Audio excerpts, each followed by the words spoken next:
ਵਾਹਿਗੁਰੂ ਜੀ ਕਾ ਖਾਲਸਾ ਵਾਹਿਗੁਰੂ ਜੀ ਕੀ ਫਤਿਹ। ਸਾਰੀ ਸਾਧ ਸੰਗਤ ਨੂੰ ਗੁਰੂ ਨਾਨਕ ਦੀ ਫੁਲਵਾੜੀ ਦੇ ਵਿੱਚ ਜੀ ਆਇਆਂ ਨੂੰ। ਔਰ ਜਿਸ ਤਰ੍ਹਾਂ ਹਰ ਵਾਰੀ ਦੀ ਤਰ੍ਹਾਂ ਅੱਜ ਦੀ ਕਲਾਸ ਇੱਕ ਬੜੀ ਹੀ ਮੈਂ ਕਹਾਂਗਾ ਕਿ ਇੰਪੋਰਟੈਂਟ ਕਲਾਸ ਹੈਗੀ ਹੈ ਕਿ ਆਪਣੀ ਹਿਸਟਰੀ ਨੂੰ, ਆਪਣੇ ਇਤਿਹਾਸ ਨੂੰ ਜੇ ਜਾਣੂ ਨਾ ਹੋਵਾਂਗੇ ਤਾਂ ਸਾਨੂੰ ਆਪਣਾ ਪਿਛੋਕੜ ਨਹੀਂ ਪਤਾ ਲੱਗੇ ਤੇ ਫਿਰ ਆਦਮੀ ਸ਼ਾਇਦ ਉਸ ਜਗ੍ਹਾ ਤੱਕ ਨਹੀਂ ਪਹੁੰਚ ਪਾਉਂਦਾ। ਤੋ history is very very important. ਅੱਜ ਦਾ ਉਹ ਦਿਨ ਹੈਗਾ ਔਰ ਸਾਰੇ ਸਾਨੂੰ ਮੇਰਾ ਖਿਆਲ ਮੋਸਟਲੀ ਜਾਣਕਾਰੀ ਹੈਗੀ ਹੈ ਕਿ ਗੁਰਦੁਆਰਿਆਂ ਦੀ ਲਹਿਰ ਚਲਦੀ ਰਹੀ, ਆਜ਼ਾਦ ਕਰਵਾਉਣ ਦੀ ਵੀ ਚਲਦੀ ਰਹੀ, ਗੁਰੂ ਸਾਹਿਬ ਦੇ ਟਾਈਮ ਤੇ ਵੀ ਚਲਦੀ ਰਹੀ, ਗੁਰੂ ਸਾਹਿਬ ਤੋਂ ਬਾਅਦ ਵੀ ਚਲਦੀ ਰਹੀ। ਮਹੰਤਾਂ ਦੇ ਹੱਥਾਂ 'ਚ ਗੁਰਦੁਆਰੇ ਆ ਜਾਂਦੇ ਸਨ ਤੇ ਐਜ਼ ਯੂਜੂਅਲ ਮੈਂ ਕਹਾਂਗਾ ਕਿ ਮਹੰਤਾਂ ਦੀ ਸ਼ੇਪ ਬਦਲ ਗਈ ਹੈ। ਅੱਜ ਕੱਲ੍ਹ ਥੋੜ੍ਹੇ ਜਿਹੇ ਡੈਮੋਕ੍ਰੈਟਿਕ ਵੇ ਨਾਲ ਮਹੰਤ ਬਣ ਗਏ, ਉਸ ਵੇਲੇ ਐਲੋਕ੍ਰੈਟਿਕ ਵੇ ਨਾਲ ਮਹੰਤ ਸੀ, ਜਿਹਦੇ ਵਿੱਚ ਅਸੀਂ ਕਹਿ ਸਕਦੇ ਹਾਂ ਕਿ ਕਈ ਵਾਰੀ ਆਦਮੀ ਕਹਿੰਦਾ ਬਈ ਬਾਬਰ ਜਾਬਰ ਸੀ, ਲੇਕਿਨ ਜਿਹੜਾ ਵੀ ਕੁਰਸੀ ਤੇ ਬੈਠਦਾ ਹੈ ਉਹ ਜਾਬਰ ਹੀ ਬਣ ਜਾਂਦਾ ਹੈਗਾ। ਉਹ ਚਾਹੇ ਕੋਈ ਵੀ ਹੋਵੇ, ਅੱਜ ਦੇ ਹੁਕਮਰਾਨ ਹੋਣ ਜਾਂ ਕੱਲ੍ਹ ਦੀ ਹੁਕਮਰਾਨੀ ਹੋਵੇ। ਬਲੂ ਸਟਾਰ ਵੀ ਅਸੀਂ ਦੇਖਿਆ, ਸਭ ਕੁਝ ਅਸੀਂ ਦੇਖਿਆ। ਜਿਹੜਾ ਵੀ ਆਦਮੀ ਉਸ ਵੇਲੇ ਬੈਠਦਾ ਉਹ ਇਹੋ ਜਿਹੇ ਕੰਮ ਕਰਦਾ ਹੈਗਾ। ਐਸਾ ਹੀ ਇੱਕ ਬਹੁਤ ਵੱਡਾ ਸਾਕਾ ਹੋਇਆ ਜਿਹੜਾ ਕਿ ਪੰਜਾ ਸਾਹਿਬ ਗੁਰਦੁਆਰਾ, ਸਾਕਾ ਗੁਰਦੁਆਰਾ ਪੰਜਾ ਸਾਹਿਬ ਦੇ ਵਿੱਚ ਕਿਸ ਤਰੀਕੇ ਦੇ ਨਾਲ ਮਹੰਤ ਬੈਠੇ ਹੋਏ ਸਨ ਔਰ ਗੁਰੂ ਘਰ ਜਿਹੜਾ ਸੀ ਉਹਨਾਂ ਦੇ ਕੰਟਰੋਲ ਵਿੱਚ ਸੀ, ਔਰ ਕਿਸ ਤਰੀਕੇ ਨਾਲ ਗੁਰਸਿੱਖਾਂ ਨੇ ਆਪਣੀ ਜਾਨਾਂ ਦੀ ਸ਼ਹਾਦਤ ਦੇ ਕੇ ਔਰ ਆਪਣੇ ਗੁਰੂ ਧਾਮ ਜਿਹੜੇ ਸੀ ਉਹ ਆਜ਼ਾਦ ਕਰਵਾਏ। ਉਸ ਲੜੀ ਦੇ ਵਿੱਚ ਅੱਜ ਸਾਡੇ ਨਾਲ ਸਾਡੇ ਬੀਬੀ ਜੀ ਮਨਦੀਪ ਕੌਰ ਜੀ ਜੋ ਕਾਫੀ ਰਿਸਰਚ ਕਰਦੇ ਹਨ, ਉਹ ਅੱਜ ਸਾਂਝ ਕਰਨਗੇ ਸਾਕੇ ਦੇ ਬਾਰੇ ਵਿੱਚ। ਔਰ ਸਾਡੇ ਨਾਲੇ ਬੀਬੀ ਮਨਜੀਤ ਕੌਰ ਖੁਰਾਨਾ ਜੀ ਦਿੱਲੀ ਤੋਂ, ਉਹ ਵੀ ਸਾਡੇ ਨਾਲ ਸਾਂਝ ਕਰਨਗੇ ਕਿ ਵਟ ਇਜ਼ ਸਾਕਾ, what is operation, what is ਘੱਲੂਘਾਰਾ, ਉਹਦੇ ਬਾਰੇ 'ਚ ਸਾਨੂੰ ਗਿਆਨ ਦੇਣਗੇ ਕਿ ਕਈ ਵਾਰੀ ਸਾਨੂੰ ਇਹ ਜਾਣਕਾਰੀ ਨਹੀਂ ਹੁੰਦੀ ਆਪਣੀ ਵੋਕੈਬਲਰੀ ਦੀ ਤੇ ਅਸੀਂ ਸਮਝ ਨਹੀਂ ਪਾਉਂਦੇ। ਮੈਂ ਵੈਲਕਮ ਕਰਨਾ ਹੈ ਬੀਬੀ ਮਨਦੀਪ ਕੌਰ ਜੀ ਨੂੰ ਤੇ ਉਹਨਾਂ ਨੂੰ ਬੇਨਤੀ ਕਰਾਂਗਾ ਕਿ ਕਲਾਸ ਨੂੰ ਚਾਲੂ ਕਰੋ ਔਰ ਫਤਿਹ ਦੀ ਪ੍ਰਵਾਨਗੀ ਬਖਸ਼ਣ। ਵਾਹਿਗੁਰੂ ਜੀ ਕਾ ਖਾਲਸਾ ਵਾਹਿਗੁਰੂ ਜੀ ਕੀ ਫਤਿਹ। ਹਾਂਜੀ। ਸਤਨਾਮ ਸ੍ਰੀ ਵਾਹਿਗੁਰੂ ਸਾਹਿਬ ਜੀ। ਸ਼ਲੋਕ ਮਹਲਾ ਦੂਜਾ। ਅੱਖੀ ਬਾਝੋਂ ਵੇਖਣਾ, ਵਿਨ ਕੰਨਾਂ ਸੁਣਨਾ, ਪੈਰਾਂ ਬਾਝੋਂ ਚੱਲਣਾ, ਵਿਣ ਹੱਥਾਂ ਕਰਨਾ, ਜੀਭੇ ਬਾਝੋਂ ਬੋਲਣਾ, ਇਉਂ ਜੀਵਤ ਮਰਨਾ, ਨਾਨਕ ਹੁਕਮ ਪਛਾਣ ਕੇ ਤਉ ਖਸਮੈ ਮਿਲਣਾ। ਨਾਨਕ ਹੁਕਮ ਪਛਾਣ ਕੇ ਤਉ ਖਸਮੈ ਮਿਲਣਾ। ਵਾਹਿਗੁਰੂ ਜੀ ਕਾ ਖਾਲਸਾ ਵਾਹਿਗੁਰੂ ਜੀ ਕੀ ਫਤਿਹ। ਜਿਵੇਂ ਕਿ ਕਲਾਸ ਸ਼ੁਰੂ ਹੋਣ ਤੋਂ ਪਹਿਲੇ ਵੀਰ ਜੀ ਨੇ ਆਪਾਂ ਨੂੰ ਇਹ ਸਾਰਿਆਂ ਨੂੰ ਜਾਣਕਾਰੀ ਦਿੱਤੀ ਹੈ ਕਿ ਅੱਜ ਆਪਾਂ ਸਾਕਾ ਪੰਜਾ ਸਾਹਿਬ ਦੇ ਜਿਹੜੇ ਸ਼ਹੀਦ ਹੋਏ ਨੇ, ਜਿਨ੍ਹਾਂ ਨੇ ਸਾਕਾ ਪੰਜਾ ਸਾਹਿਬ ਦੇ ਵਿੱਚ ਆਪਣੀਆਂ ਜਾਨਾਂ ਦੀ ਪਰਵਾਹ ਨਾ ਕਰਦਿਆਂ ਹੋਇਆਂ ਆਪਣੇ ਭਰਾਵਾਂ ਨੂੰ ਲੰਗਰ ਪਾਣੀ ਛਕਾਉਣ ਵਾਸਤੇ ਆਪਣੀਆਂ ਜਾਨਾਂ ਤੱਕ ਦੇ ਦਿੱਤੀਆਂ, ਸ਼ਹੀਦ ਹੋ ਗਏ। ਉਹ ਇੰਨਾ ਮਹਾਨ ਸਾਕਾ ਵਰਤਿਆ ਤੇ ਕੱਲ ਦਾ ਜਿਹੜਾ ਦਿਨ 28 ਅਕਤੂਬਰ ਦਾ ਦਿਨ ਉਸ ਸਾਕੇ ਦਾ ਦਿਨ ਹੈ। ਅੱਜ ਆਪਾਂ ਉਹਨਾਂ ਸਾਰਿਆਂ ਨੂੰ ਹੀ ਨਤਮਸਤਕ ਹੋਵਾਂਗੇ ਤੇ ਇਹ ਜਿਹੜਾ ਸ਼ਬਦ ਆਪਾਂ ਧੰਨ ਧੰਨ ਗੁਰੂ ਅੰਗਦ ਸਾਹਿਬ ਮਹਾਰਾਜ ਦਾ ਸ਼ਬਦ ਵਿਚਾਰਿਆ ਹੈ, ਆਪਾਂ ਸਾਰਿਆਂ ਨੇ ਰਲ ਕੇ ਪੜ੍ਹਿਆ ਹੈ, ਸਰਵਣ ਕੀਤਾ ਹੈ। ਇਸ ਸ਼ਬਦ ਨੂੰ ਆਧਾਰ ਬਣਾ ਕੇ ਆਪਾਂ ਦੇਖਾਂਗੇ ਵੀ ਕਿਵੇਂ ਸਾਡੇ ਉਹ ਵੀਰ ਭੈਣਾਂ ਜਿਨ੍ਹਾਂ ਨੇ ਉਹਦੇ ਵਿੱਚ ਆਪਣੀਆਂ ਜਾਨਾਂ ਹੂਲ ਕੇ ਉੱਥੇ ਇਹ ਸਾਕਾ ਜਦੋਂ ਵਰਤਿਆ ਤੇ ਕੀ ਬੀਤੀ। ਤੇ ਪਹਿਲੋਂ ਆਪਾਂ ਪਰ ਗੁਰੂ ਅੰਗਦ ਸਾਹਿਬ ਮਹਾਰਾਜ ਦਾ ਇਹ ਸ਼ਲੋਕ ਵਿਚਾਰ ਕੇ ਤੇ ਨਾਲ ਨਾਲ ਆਪਾਂ ਆਪਣੇ ਅੰਦਰਾਂ ਦੇ ਵਿੱਚ ਝਾਤੀਆਂ ਪਾਵਾਂਗੇ। ਜਿਹੜਾ ਸ਼ਲੋਕ ਆਪਾਂ ਸਾਰਿਆਂ ਨੇ ਹੁਣੇ ਸਰਵਣ ਕੀਤਾ ਹੈ, ਵਿਚਾਰਿਆ ਹੈ, ਇਹ ਜਿਹੜਾ ਸ਼ਲੋਕ ਹੈ ਧੰਨ ਧੰਨ ਸਾਹਿਬ ਸ੍ਰੀ ਗੁਰੂ ਗ੍ਰੰਥ ਸਾਹਿਬ ਮਹਾਰਾਜ ਜੀ ਦੇ 139 ਨੰਬਰ ਅੰਕ ਤੇ ਸੁਭਾਈਮਾਨ ਹੈ। ਮਾਝ ਦੀ ਵਾਰ ਦੇ ਵਿੱਚ ਹੈ ਤੇ ਤੀਸਰੀ ਪੌੜੀ ਦੇ ਨਾਲ ਇਹ ਸੰਬੰਧਿਤ ਹੈ। ਆਖਰ ਕਾਦਰ ਨੇ, ਸੱਚੇ ਪਾਤਸ਼ਾਹ ਨੇ, ਅਕਾਲ ਪੁਰਖ ਨੇ ਸਾਰਿਆਂ ਨੂੰ ਜਿਹੜਾ ਸਰੀਰ ਆ, ਗਿਆਨ ਇੰਦਰੀ ਆ, ਅੱਖਾਂ, ਨੱਕ, ਕੰਨ, ਹੱਥ, ਪੈਰ, ਸਭ ਨੂੰ ਇਹਨਾਂ ਦੇ ਨਾਲ ਨਿਵਾਜਿਆ ਹੈ। ਇਹ ਬਖਸ਼ਿਸ਼ ਸਾਰੇ ਜੀਆਂ ਨੂੰ ਇਹ ਕੀਤੀ ਹੋਈ ਹੈ। ਪਰ ਇਹਨਾਂ ਦੀ ਵਰਤੋਂ ਵਿਹਾਰ ਤੇ ਵਰਤਨ ਦੀ ਜੁਗਤ ਜਿਹੜੀ ਆ ਉਹ ਇਸ ਤਰ੍ਹਾਂ ਦੀ ਅਲੱਗ ਹੋ ਜਾਂਦੀ ਹੈ ਕਿ ਇਹਦੀ ਵਰਤਨ ਦੀ ਜੁਗਤ ਦੇ ਕਰਕੇ ਹੀ ਕੋਈ ਮਨਮੁਖ ਖਵਾਉਂਦਾ ਹੈ ਤੇ ਕੋਈ ਗੁਰਮੁਖ ਖਵਾਉਂਦਾ ਹੈ। ਹੁਣ ਇਹ ਨਹੀਂ ਆ ਕਿ ਜਿਹੜੇ ਗੁਰਮੁਖ ਨੇ ਉਹਨਾਂ ਨੂੰ ਕੋਈ ਵੱਖਰੇ ਅੱਖਾਂ, ਵੱਖਰੇ ਕੰਨ, ਵੱਖਰੇ ਹੱਥ ਪੈਰ ਲੱਗੇ ਨੇ ਤੇ ਜਿਹੜੇ ਮਨਮੁਖ ਨੇ ਉਹਨਾਂ ਨੂੰ ਕੋਈ ਅਲੱਗ ਲੱਗੇ ਹੋਏ ਨੇ, ਇਹੋ ਜਿਹੀ ਕੋਈ ਗੱਲ ਨਹੀਂ ਹੈ। ਪਰ ਵੇਖਣ ਦਾ ਜਿਹੜਾ ਦ੍ਰਿਸ਼ਟੀਕੋਣ ਆ, ਜਿਹੜਾ ਇਹਨਾਂ ਇੰਦਰੀਆਂ ਨੂੰ ਵਰਤਨ ਦਾ ਦ੍ਰਿਸ਼ਟੀਕੋਣ ਆ, ਉਹ ਜਿਹੜਾ ਉਹ ਅਲੱਗ ਆ। ਹੁਣ ਇੱਕ ਐਗਜ਼ਾਮਪਲ ਆਪਾਂ ਅਕਸਰ ਹੀ ਬੜੀ ਸਾਂਝੀ ਕਰਦੇ ਆ ਕਿ ਪਾਣੀ ਦਾ ਗਲਾਸ ਭਰਿਆ ਹੈ ਤੇ ਦੇਖਣ ਦਾ ਦ੍ਰਿਸ਼ਟੀਕੋਣ ਆ ਅੱਧਾ ਗਲਾਸ ਆ। ਹੁਣ ਜਿਹੜਾ ਬੰਦਾ ਨੈਗੇਟਿਵ ਆ ਉਹ ਆਖੂਗਾ ਜੀ ਅੱਧਾ ਗਲਾਸ ਖਾਲੀ ਆ, ਤੇ ਜਿਹੜਾ ਪੋਜ਼ਿਟਿਵ ਹੋਏਗਾ ਨਾ, ਬੰਦਾ ਪੋਜ਼ਿਟਿਵ ਐਟੀਟਿਊਡ ਵਾਲਾ ਹੋਏਗਾ, ਉਹ ਆਖੇਗਾ ਖਾਲੀ ਕਿਉਂ ਦੇਖਣਾ, ਭਰਿਆ ਹੋਇਆ ਦੇਖੋ, ਅੱਧਾ ਭਰਿਆ ਹੈ।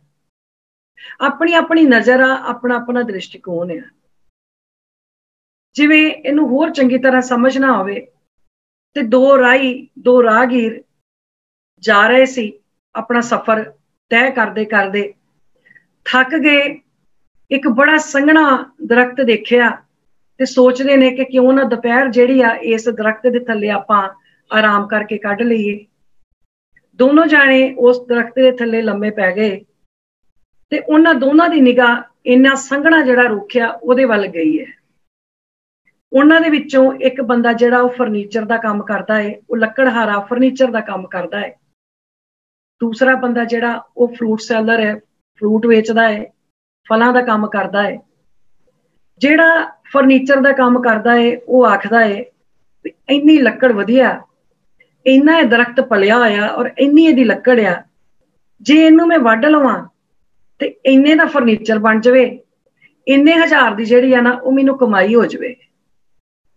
ਜਿਹੜਾ ਫਰੂਟ ਸੈਲਰ ਆ ਉਹ ਆਖਦਾ ਹੈ ਵੀ ਇੰਨਾ ਇਹ ਦਰਖਤ ਆ, ਏਡਾ ਵਧੀਆ ਹੈ, ਜੇ ਕਿਤੇ ਹੋਰ ਜ਼ਿਆਦਾ ਫਲ ਜਾਵੇ ਨਾ, ਇਹਨੂੰ ਹੋਰ ਵਧੀਆ ਫਲ ਲੱਗ ਜਾਣ ਤਾਂ ਇੱਕ ਸੀਜ਼ਨ ਦੇ ਵਿੱਚ ਇਹ ਮੈਨੂੰ ਇੰਨੀ ਆਮਦਨ ਦੇ ਸਕਦਾ ਹੈ।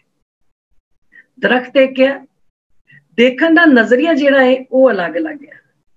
ਹੁਣ ਇੱਕ ਜਾਣੇ ਦਾ ਨਜ਼ਰੀਆ ਹੈ, ਉਹ ਚਾਹੁੰਦਾ ਵੀ ਮੈਂ ਇਹਨੂੰ ਜੜੋਂ ਪੁੱਟ ਦਵਾਂ, ਜੜੋਂ ਪੁੱਟ ਕੇ ਲੈ ਜਾਵਾਂ, ਇਹਦੀ ਲੱਕੜ ਵੱਢ ਲਵਾਂ ਤੇ ਇਹਨੂੰ ਮੈਂ ਫਰਨੀਚਰ ਬਣਾ ਕੇ ਵੇਚਣਾ। ਦੂਸਰੇ ਬੰਦੇ ਦਾ ਜਿਹੜਾ ਨਜ਼ਰੀਆ ਹੈ, ਉਹਦਾ ਦ੍ਰਿਸ਼ਟੀਕੋਣ ਆ, ਉਹ ਆਖਦਾ ਹੈ ਵੀ ਨਹੀਂ, ਮੈਂ ਇਹਨੂੰ ਵੱਢਾ ਨਾ, ਇਹ ਹੋਰ ਫਲੇ ਤੇ ਇਹਦੇ ਜਿਹੜੇ ਫਲ ਨੇ ਉਹ ਆਉਣ ਵਾਲੇ ਕਿੰਨੇ ਸਾਲਾਂ ਤੱਕ ਆਪਣੀ ਛਾਂ ਵੀ ਦਿੰਦੇ ਰਹਿਣ ਤੇ ਫਲ ਜਿਹੜੇ ਆ ਲੋਕੀ ਉਹ ਵੀ ਖਾਂਦੇ ਰਹਿਣ। ਆਪਣਾ ਆਪਣਾ ਦ੍ਰਿਸ਼ਟੀਕੋਣ ਆ, ਆਪਣਾ ਆਪਣਾ ਦੇਖਣ ਦਾ ਨਜ਼ਰੀਆ ਹੈ, ਆਪਣੇ ਆਪਣੇ ਅਰਥ ਆ ਦੇਖਣ ਦੇ। ਹੁਣ ਸਾਡਾ ਦ੍ਰਿਸ਼ਟੀਕੋਣ ਕੀ ਹੈ? ਸਾਡਾ ਦ੍ਰਿਸ਼ਟੀਕੋਣ ਬਹੁਤੇ ਕਰਕੇ ਇਹੋ ਜਿਹਾ ਹੁੰਦਾ ਹੈ ਵੀ ਅਸੀਂ ਆਖਦੇ ਆ ਵੀ ਮੇਰਾ ਸਵਾਰਥ ਪੂਰਾ ਹੋਣਾ ਚਾਹੀਦਾ ਹੈ, ਮੇਰੀ ਗੱਲ ਪੂਰੀ ਹੋਣੀ ਚਾਹੀਦੀ ਆ, ਉਹਦੇ ਲਈ ਭਾਵੇਂ ਦੂਸਰੇ ਦਾ ਨੁਕਸਾਨ ਹੋਵੇ, ਮੈਨੂੰ ਕੋਈ ਫਰਕ ਨਹੀਂ। ਗੁਰਬਾਣੀ ਜਦੋਂ ਆਪਾਂ ਪੜ੍ਹਦੇ ਹਾਂ ਤਾਂ ਗੁਰਬਾਣੀ ਪੜ੍ਹਦੇ ਹਾਂ ਇਸੇ ਲਈ ਸਾਨੂੰ ਸੱਚੇ ਪਾਤਸ਼ਾਹ ਨੇ ਮਨਮੁਖ ਦੀ ਤੇ ਗੁਰਮੁਖ ਦੀਆਂ ਜਿਹੜੀਆਂ ਗੱਲਾਂ ਨੇ ਉਹ ਸਮਝਾਈਆਂ ਨੇ ਵੀ ਮਨਮੁਖ ਕੀ ਆ ਤੇ ਗੁਰਮੁਖ ਕੀ ਆ। ਮਨਮੁਖ ਵਾਸਤੇ ਜ਼ਿੰਦਗੀ ਦੇ ਅਰਥ ਸਿਰਫ ਇੰਨੇ ਹੀ ਆ, ਸਾਹ ਚੱਲ ਰਹੇ ਆ, ਮੇਰੀਆਂ ਲੋੜਾਂ ਪੂਰੀਆਂ ਹੋ ਰਹੀਆਂ ਨੇ, ਮੇਰੀ ਆਪਣੀ ਐਸ਼ ਪ੍ਰਸਤੀ ਪੂਰੀ ਹੋ ਰਹੀ ਆ, ਜੋ ਮੈਨੂੰ ਚਾਹੀਦਾ ਹੈ ਉਹ ਮੈਂ ਲੈ ਕੇ ਵਰਤ ਰਿਹਾ ਹੈ, ਮੇਰੇ ਲੋੜਾਂ ਪੂਰੀਆਂ ਹੋਣੀਆਂ ਚਾਹੀਦੀਆਂ, ਭਾਵੇਂ ਇਹਦੇ ਵਾਸਤੇ ਕਿਸੇ ਨੂੰ ਕੋਈ ਤਕਲੀਫ ਹੋਵੇ, ਕੋਈ ਪ੍ਰੋਬਲਮ ਹੋਵੇ, ਮੈਨੂੰ ਇਹਦੇ ਨਾਲ ਕੋਈ ਮਤਲਬ ਨਹੀਂ। ਇਹ ਮਨਮੁਖ ਦਾ ਉਹਦੀ ਸੋਚ ਆ ਵੀ ਮੇਰੀ ਗਰਜ ਜਿਹੜੀ ਆ ਉਹ ਪੂਰੀ ਹੋਣੀ ਚਾਹੀਦੀ ਹੈ। ਕਿਉਂਕਿ ਕਦੇ ਵੀ ਅਸੀਂ ਆਪਣੇ ਵਿੱਚੋਂ ਜਿਹੜੀਆਂ ਚੀਜ਼ਾਂ ਨੇ ਨਾ, ਨਿੰਦਾ, ਝੂਠ, ਚੁਗਲੀ, ਹੋਰ ਜਿੰਨੇ ਵਿਕਾਰ ਨੇ, ਇਹਨੂੰ ਆਪਾਂ ਘਟਾਉਣ ਦੀ ਕੋਸ਼ਿਸ਼ ਨਹੀਂ ਕਰਦੇ। क्योंकि जिन्नियां भी आपां वधावांगे ये वधदियां जाणियां। झूठ बोलना एक बारी शुरू कर दिता, इन्हें अगे अगे वधदा जाना। जे आपां निंदा चुगली करनी शुरू कर दी, ये अगे अगे जाके ये भी वधदी जानी। आदत है ना ये माड़ी, ये वधदी जानी है। जे साडियां जिंदगियां दे विचों कुछ घट रहा है ना, वो घट रहा है सच, वो घट रहा है जिंदगी दी असूल परस्ती, जेडे चंगे असूल वो जेडे ने साडी जिंदगी दे विचों हौली हौली घटदे जा रहे हैं। असी गुरबाणी नूं कदी इस नज़रिए तो, कदी इस दृष्टिकोण तो आपां पढ़दे नहीं। हुण गुरबाणी च जिन्ने महापुरख ने, जदों आपां पाठ करदे हां तां उन्हां महापुरखां दी अरदास ही बड़ी निराली है।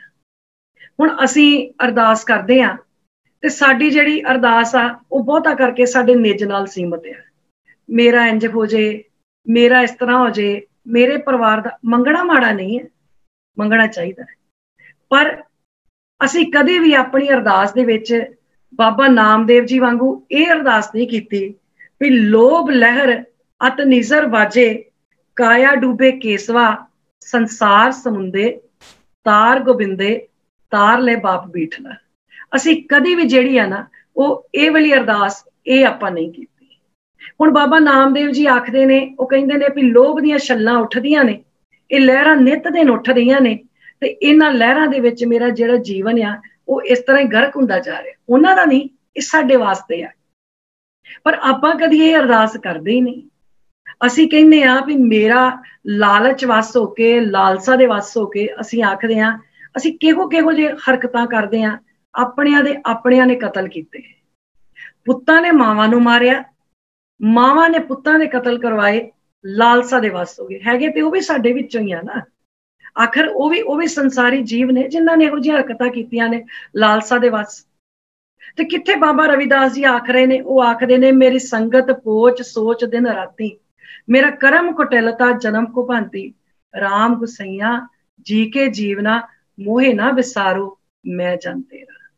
आपां कहंदे कदी किते इस तरह। असीं कहंदे भगत साहिबान तां इह गल आखदे रहे भी मेरी जिहड़ी जिंदगी आ, मेरी जिंदगी किते ਇਹਦਾ ਜਿਹੜੀ ਇਹ ਗੁਲਾਮੀ ਨਾ करदा रह जावां, किते मैं सारी जिंदगी हां दी, किते सारी जिंदगी मैं झूठ दी गुलामी ना करदा रह जावां, किते ये ना होवे भी जिहड़ी एडी प्यारी जिंदगी सच्चे पातशाह ने बख्शिश कीती आ, मैं बिना सच तो मैं ये वाली जिहड़ी जिंदगी आ इहनूं मैं जी ही ना सकां।